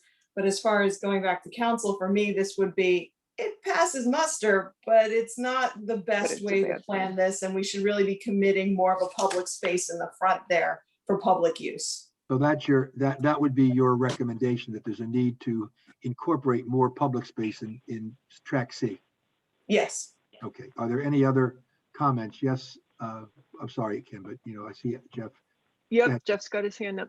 Jeff? Sure. I think the master plan explicitly mentions the farmers market as an important public activity. Redevelopment of Parcel C without, in the redevelopment plan without an actual location for it to go is inconsistent with the master plan. And I would like the planning board to consider removal of just saying Parcel C is inconsistent with the master plan. A, B, and D have already been voted on and can continue. The core of the other elements of the plan can continue. And then the council can come back with reworked Parcel C. Doesn't mean Parcel C is inconsistent forever, but they can rework that and bring that back to the planning board. for consideration. Does anybody else have any suggestions with regard to any other recommendations? Steve? I would just say that I agree with what Rebecca said. And Jeff, while I agree that the farmer's market is important, it is one element.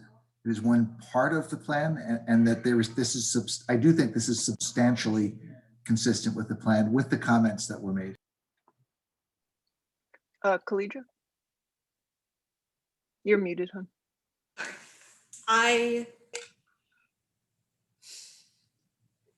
agree with both Rebecca and Jeff. I agree with Rebecca that it is consistent in the spirit of wanting to preserve public space, but I think that it is inconsistent in the way it demonstrates what that space will be.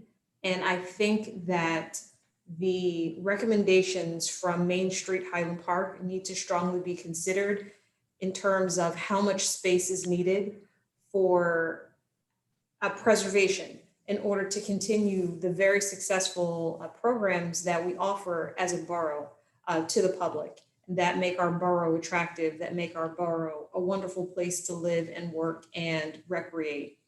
So I'm not exactly sure, and I'm sorry, please forgive me. I'm the newest member of the planning board, so I'm not exactly sure how this works. But, and I mean, to be perfectly honest with you, I don't know what my vote would be, because I guess we'll find out shortly. Yeah. So I just want to, I see Matt, you have your hand up, but before that, I just want, Jim, if you could just do a kind of a clarification of the language for Parcel C as a reminder. So it does say that on-site parking should happen. It does say that the parking, that the community, that the Reformed Church parking as a community center should be considered. And that in the original language, did it say about just general open space, or is that something that you really enhanced and changed the language of a little bit in your presentation tonight about the open space portion? Yes, suggesting enhancing it. One is that the April draft and earlier always referred to a courtyard building with a small plaza at the street at Raritan, connecting through the building to an interior mid-block courtyard.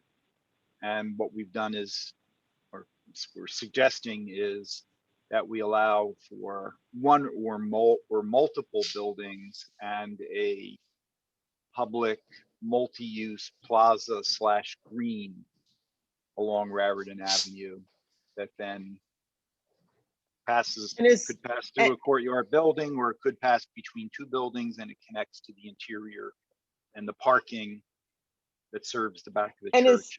Would it be weird for us to ask for a percentage or a certain square footage? Or in other words, I think someone said like a benchmark, like some type of benchmark. So it's not like, oh, open space, and it ends up being like a postage stamp versus an actual definition of what we would accept open space to be. I mean, I don't want to overcomplicate it and design it now, but again, it's like, this is the footprint, and a developer's only gonna, work to that footprint. So you could, I don't know what, what that would be. 7,000, what, there was I was going to say that the people from the Main Street Committee seemed to suggest that 7,000, I don't know if was the right number. I don't know if the board thinks that's the right number. Could we say that there was a goal of approximately 7,000, maybe? Well, she said 7,000 square feet for some of the many of the activities that they do that would be sufficient, but 18,000 square feet. Right. But again, we're not talking about housing the farm market there. I think it was the idea, if you were going to have open space, what's a legitimate amount of open space? But Matt, you've had your hand up for a while. Do you want to just jump in? So yeah, I mean, I think that the way that Track C is written, we've made it clear that there is the Reformed Church parking is significant. I think that's in there. I think that it is committed open space. I do understand the desire and the wish for a number.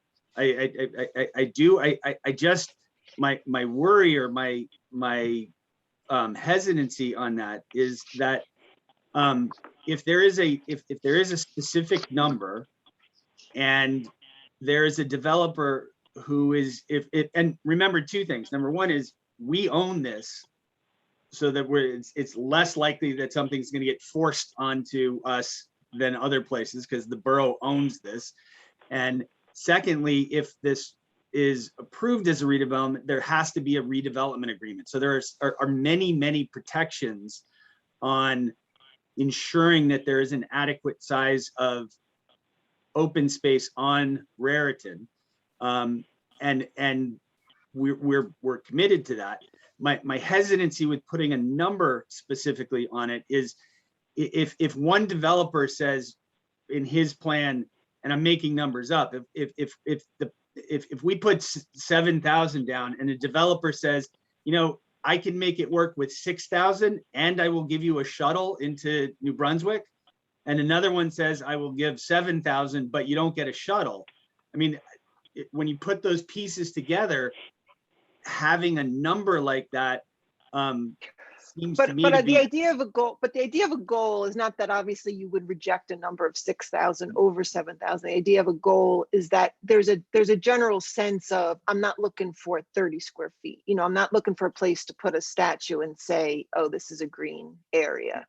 So yeah, I mean a goal of a open space, you know, a significant open space. You know, I mean, it certainly you can say something like that. You could say something similar to, I don't know. I mean, my only concern is that I'd like to be able to have the flexibility. So it sounds like Roger has a suggestion. I got a suggestion, and the suggestion would be, rather than putting a number, which, you know, can be somewhat stifling, something along the line that the recommendation would be to provide for more open space sufficient to accommodate existing activities, except specifically for the farmers market, because you've already indicated that that's going to be in a different location. So that way you've sort of nailed it down in terms of activities without saying it's got to be 7,000, 4,000, 10,000, whatever. And then, so Roger, would another condition potentially be that at the time of this developer's agreement, that the town would have to have negotiated a place for that farmer's market to go to? You can add that. I mean, theoretically, I had the sense. I mean, obviously, right, that it's in their interest and it's what they want to do. But again, yeah, I mean, my understanding was that you know, that at least some of that farmers market, and I do understand Collegia's concern, as well as some of the members for the Main Street group, saying that South Third would not be enough to accommodate the full activities of the farmers market. But I thought that there was at least a sense that possibly the farmers market, at least in part, could be there. Well, in other words, and look, we don't have to solve that problem. There's other lots, there's other, you know, there's other places it could go. I'm just saying, do we want to make is it inappropriate in a master plan in a redevelopment plan to say, like, oh, if you're going to displace this thing, you must place it somewhere? Or is that obvious? Well, Terry? I mean, I certainly think you can add that as a goal. I think you can add that as a goal as part of the plan. And then as part of the negotiation, as Matt has said, and I'm sure Joe has had the experience, that the goal will then be worked out with a developer, and then the plan will be hopefully massaged to accommodate exactly what you're looking for. Or so, we see you, Jeff. Honest to God, we see you. That you know, that there would be you know, a reasonable accommodation in light of those circumstances. So I understand your point. So yes, I think you could have a goal as to have that use accommodated as well in another location. Jeff, you're muted, Jeff. We can't hear you. I think we, you know, my reading of the master plan is that the farmers market is critical. The public has said how important it is. to adopt the redevelopment plan and to include a parcel where it's going to be relocated and no place has been determined as part of that redevelopment plan, I think that makes it inconsistent with the master plan. I think parcel C, I think the rest of redevelopment plans A, B, and D can proceed. Parcel C, as Councilman Hale said, we own it. So there's no rush. We can work this parcel again in a separate redevelopment plan. It can come back to us. And with all these stipulations and these comments that we have, we can actually see it written in writing what parcel C would be with some renderings. And then we can add that. And we can add that at another time. It's not like we're going to drag down the rest of the redevelopment of the borough because we haven't moved on parcel C yet. A, B, and D has already been recommended to the council. So I would ask planning board members to give ourselves more time, give the public more time, Main Street Highland Park more time, get parcel C right. And then we can recommend its, consistency to the council and read. That's my. Understood. Okay, I don't know who had their hand up first, Alan or Steve. You have to duke it out. Steve, you can go. We've been talking about the development of this borough lot for how long? And I am fully in favor of what Roger was talking about in terms of trying to talk about our recommendation of that the governing body, these are the folks whose responsibility it is to make provision for this stuff, that we make a recommendation that says you need to account for and preserve these activities. But it's not our role to find those locations. That's the job of the borough council and the mayor. They're the ones elected to do that. And it's our role to say, these are the concerns and the problems that we have with the way it is. And I have no problem saying, you know what, we need to make sure that there's a place for the farmers market because that's a very important part of our community. But I don't think I don't think that the master plan is just about the farmers market. It's about a lot of stuff and how it all works together. And so I think we can accomplish this by saying, yeah, something should happen there, but our recommendation is that you give some serious thought to making sure that this functionality stays somewhere. Alan? Yes, I don't disagree with what Steve said, but I also wanted to ask, were there any recommendations or conditions related to parking? Yes. I may have missed it with the, Okay, the recommendation, as I understood it, was that as indicated by Jim a little bit earlier, that it was the plan as it states now recognizes the continued, I'll put the word need, to have on-site parking in relation to the Reformed Church. Now, that doesn't mean the full amount of parking, as I understand it, but some parking in relation to the Reformed Church. Well, I'd like to add to that not just the Reformed Church, but also the businesses along Raritan Avenue. Take a municipal lot. that are there, and especially if what we agreed to now, the recommendations for track D, is that the parking would be, I won't say entirely, but mainly for the residences, the new residences on the other tracks. The businesses, there's a potentially significant loss of spaces for the businesses along Raritan Avenue that are close to the existing municipal lot. I'm perfectly happy to indicate that it would be in relation to the activities of the Reformed Church and the businesses along Main Street. I don't know whether when you add that together, not that we, again, I'm rehashing and going back over again the fact that we don't have any information on what those parking needs are. So it's difficult to make determinations, but it could almost seem like that would have a pretty significant impact on how much is developable on track C. You're absolutely right, and I guess the only answer I can give is what Steve has talked about a few minutes ago, and that is that you have now, if this motion passes, I don't know that it will, if the motion passes, you have put down your markers as to the things that you feel are important goals for the overall redevelopment plan, and in particular track C. You then have made it clear to the governing body that they get the details, and in particular this lot, which is owned by them, they will have to do a hard negotiation to try to accommodate these goals. So a motion might look like that the planning board finds parcel C inconsistent with the master plan unless they provide additional parking along with parking for the church, that they recognize there are parking needs for businesses along Raritan Avenue, and that the public multi-green space make sure that it can account for and preserve any existing activities, and that they would, I guess, I don't know what the right word is, but relocate the farmer's market.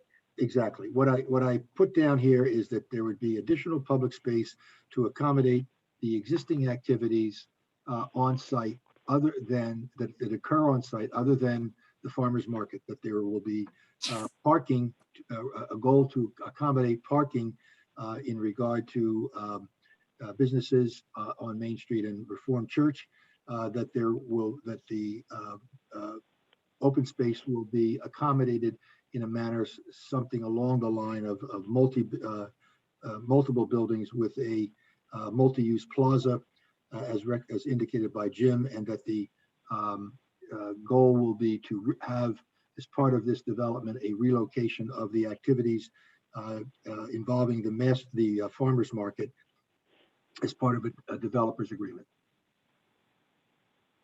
Jeff? I think the planning board can best convey its wishes and desires by deeming this parcel C inconsistent. That's the best way to do so. I'd like to make a motion that parcel C is inconsistent with master plan. If someone would second it and they have a vote, and then if that fails, then go. So didn't I just, maybe I'm mistaken. I feel like I made a motion, and that the motion was that that is essentially, Jeff, what you just said, that I would find it inconsistent unless those. He wants it without the unless. I don't want the unless. I want a new redevelopment plan coming back to the planning board. But Kim's motion is on the table. I don't know if there was. I thought that we were discussing. And I second it. And I thought Kim's was on the table. And I second that motion. I didn't know there was a motion made yet. I thought Kim was describing what our options are. I'm sorry, I didn't realize that motion Sorry was about made. that. Yes, no, I said Kim, I would. Were you making? You were actually making a motion. Right, make the motion. And So it's my understanding that Kim made the motion, Steve seconded it. If there's no other comments, I would. But wait, I don't understand the motion. I have to be right, honest, but I want to I do want to recapture what the motion was, so people as they go to vote understand. The motion was that in its current form as presented, which is what I said as parcel C in the original plan, that I would find it inconsistent. And then I gave the list, which I could go through again, but both Roger and I have gone through that list, but I'm happy to go through it again with those. So maybe it was a messy motion. So then with those, would it be fair to say, Kim, would it be fair to say, if I can sort of rehash it to get to the point, that you feel at this point the plan is inconsistent unless it accommodates the items that you and I both just talked about? Yes, that's right. Yes, thank you. And is that the second? So that's the motion. So basically, it's right. It is inconsistent unless those lists of items are met. And Steve, did you second that motion? I did. That was. Okay. One quick comment. When we say Reformed Church and associated organizations, because it's as said earlier, there are over 30 organizations that use that church. Yeah, I understand. Well, okay, that's fine. Yes, so we would, right. We would make That's in- sure that that's in it's the- understood that it's Okay. that as a community center, not as a Right. religious And institution. the why activity, the don't we make activities that Those occur there. activities. Why don't we make Right. it to be a little bit clearer, the community center, rather than simply the Well, Reformed? or the activities that occur at the Reformed Church, Okay, because that covers everything that goes on there.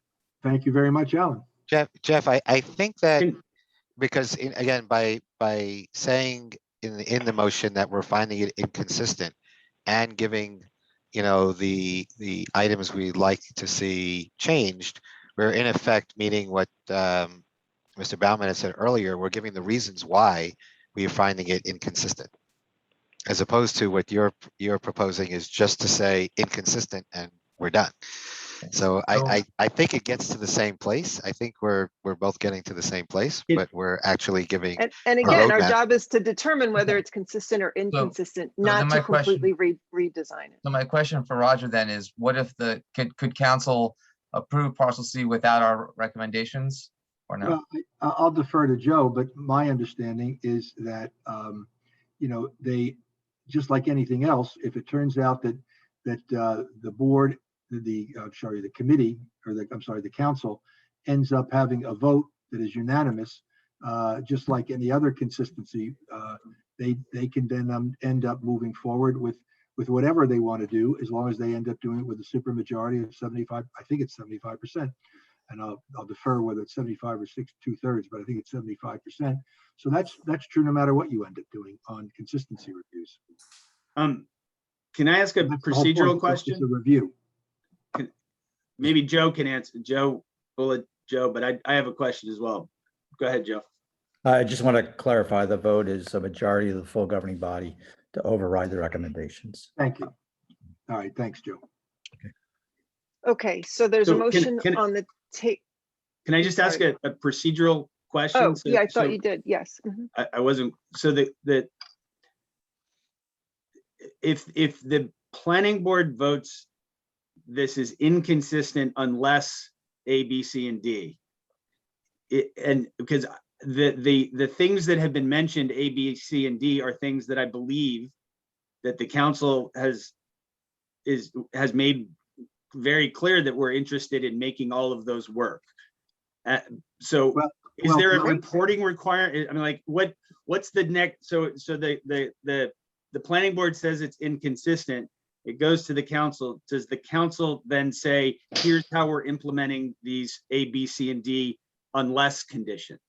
Like, Let me just recommend that, Matt, the planning board finish their process, provide us with our memo, and we'll react to it appropriately. I guess the council could come back and redo and come back with another written plan for track C. Or they could do other things. So I think that we ought to get this motion. Right, we should do our job. I would hope. I would hope that's what they would do, and but that's up to council. Right. That's right. With all that Okay, having been so said, I would We're up suggest. to roll call. Thank you very much, Madam Chair. Mr. Brusher, Yes. Ms. Hadhazy,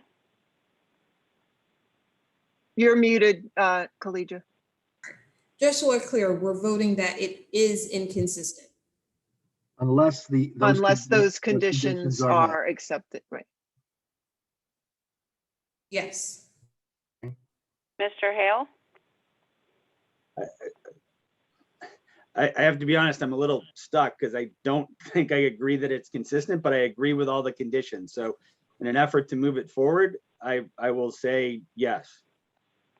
Ms. Hand, I'm going to continue to say that I don't think it is not inconsistent with the master plan. It has provisions for public spaces, green spaces, right-sized parking, pedestrian access, accommodations for the activities on the site for the Reformed Church. I can't say it's inconsistent. I just think it needs to be improved upon. So I'm going to say no. Mr. Kluger, Yes. Mr. Linares, Mr. Malay, Yes. Mr. Nolan, Yes. Mr. Pearlman, So I will vote no, but for different reasons than Rebecca is. So it's kind of funny, right? I do appreciate Kim and the planning board members for trying to bring in the concerns that we've heard from the public and so forth. I feel that a stronger message to council needs to be sent, and I would say I would prefer a motion of no because, not no unless. So I'm going to vote no on this motion because I feel it's not strong enough. Duly noted. Mr. Williams? That was. Oh, Alan, you're muted, but I you're think that's muted, a yes. Alan. Alan, I think you're muted, but I think that was a nod of the head yes, but if you'd unmute yourself. That was yes. Thank you. Ms. Hammond? Yes. Motion carries. I think at this point, Madam Okay. Chair, your responsibility for this redevelopment plan is now finished, and I will do a resolution to that effect for your adoption. Okay. So I have one little bit of bad news, but I think it'll just take us all a minute. It's not really bad news. We do have one more agenda item, and I do believe that we really have to take care of this evening due to sort of state rules and timelines and blah, blah, blah. And that is this adoption of our stormwater ordinance. Thank you.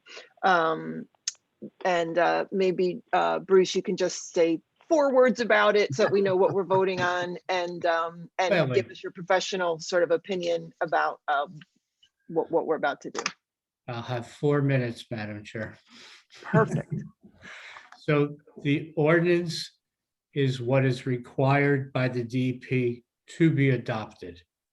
Of all of the pages, there is only one item that the borough really has a choice in, and that is on page number 4, and it is a definition of major developments. There are 2 options given from the state, and the borough has chosen the more strict, the more conservative of the 2. So honestly, there's very little decision to be made in this. The borough took the high road on it and took the more strict definition for major development. And I'll answer any questions you have, but most towns are just adopting it and by only making that decision. And most went for the lower one. You guys chose the higher one, which I think is fitting for Highland Park. And that is it. So you're saying we're agreeing to a higher standard than that is correct. Than we could have. That is And correct. right. Bruce, And that could you this give is and that this is an update to our stormwater ordinance. Yes. An update. Yeah. Bruce, is it possible to give a very quick example of the two options as Yeah, to sure. what Really what it really means to have chosen the stricter view? So the stricter We one. did pick the stricter view. Correct? Yes. Yes, we took the higher Right. standard, right? Yes. So your current ordinance says if somebody disturbs an acre of land or creates an additional 1/4 acre of impervious coverage, that triggers major development. On the top of page 4, under major development, in this particular draft of the ordinance, it speaks to the disturbance of 1 or more acres of land since February 2nd, 2004, the creation of a 1/4 acre or more of regulated impervious surface since February 2nd, 2004, creation of 1/4 acre or more of regulated motor vehicle roadway surface, and the combination of 2 and 3 above the totals an area of a 1/4 acre or more. So where it was just have been in the lesser one, it would be an acre of disturbance or a 1/4 acre more impervious. This one is even more detailed, speaks to roadway surfaces, which would not have been governed under the other. And it speaks to the combination of 2 and 3 above. It's not a huge difference. It will have some effect on, probably not on your capital projects, maybe on redevelopment projects, but it really comes down to water quality and how things get treated prior to being discharged. Is that helpful, Alan, or can I answer more maybe? No, not at 11 13. Alan would have had a okay. lot more questions. at I'm like okay to keep going, but 9:45. I'm not gonna do it. Madam Chair, if that's the situation, I think that what you can do is seek to get a motion to deem this ordinance not inconsistent with the master plan. Oh, is that, oh, okay. So do I have a motion to accept that this ordinance is not inconsistent with our master plan? So moved. Pedrick, do we have a second? Second. Seconded by Alan Williams. Are we doing a roll call on You that? do need, yeah, you do need a roll. Yeah, okay, Jen, roll call, please. Mr. Brescher, Yes. Ms. Hadhazy, Yes. Mr. Hale, Yes. Ms. Hand, Yes. Mr. Kluger, Yes. Mr. Linares, Mr. Malay, Yes. Mr. Nolan, Yes. Mr. Perman, No, I love to write yes on this one. Mr. Williams,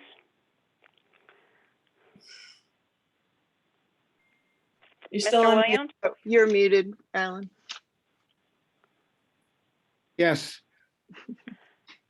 Ms. Hammond. Yes. Okay, and I guess maybe the record should reflect that by about 10:15, I think Paul Linares had left the meeting. That was when public comment was over. We will, I don't think we have any correspondence or reports for this evening unless Scott, you have something that you need to share with the group. Not at all. Nothing, okay. Motion, Is there motion to any go to bed. other pressing issues that we cannot put off till the next meeting?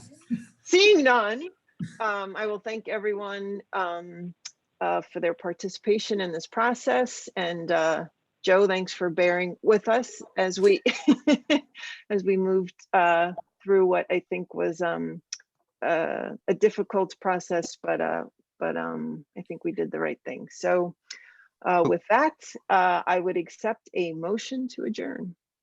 Make the motion. Motion, do I have a second? Seconded by Kalidra, all in favor, please say aye. Aye. Aye. Thank you. Thank everybody. Thank Thank you. you. Thanks, everybody. Bye-bye.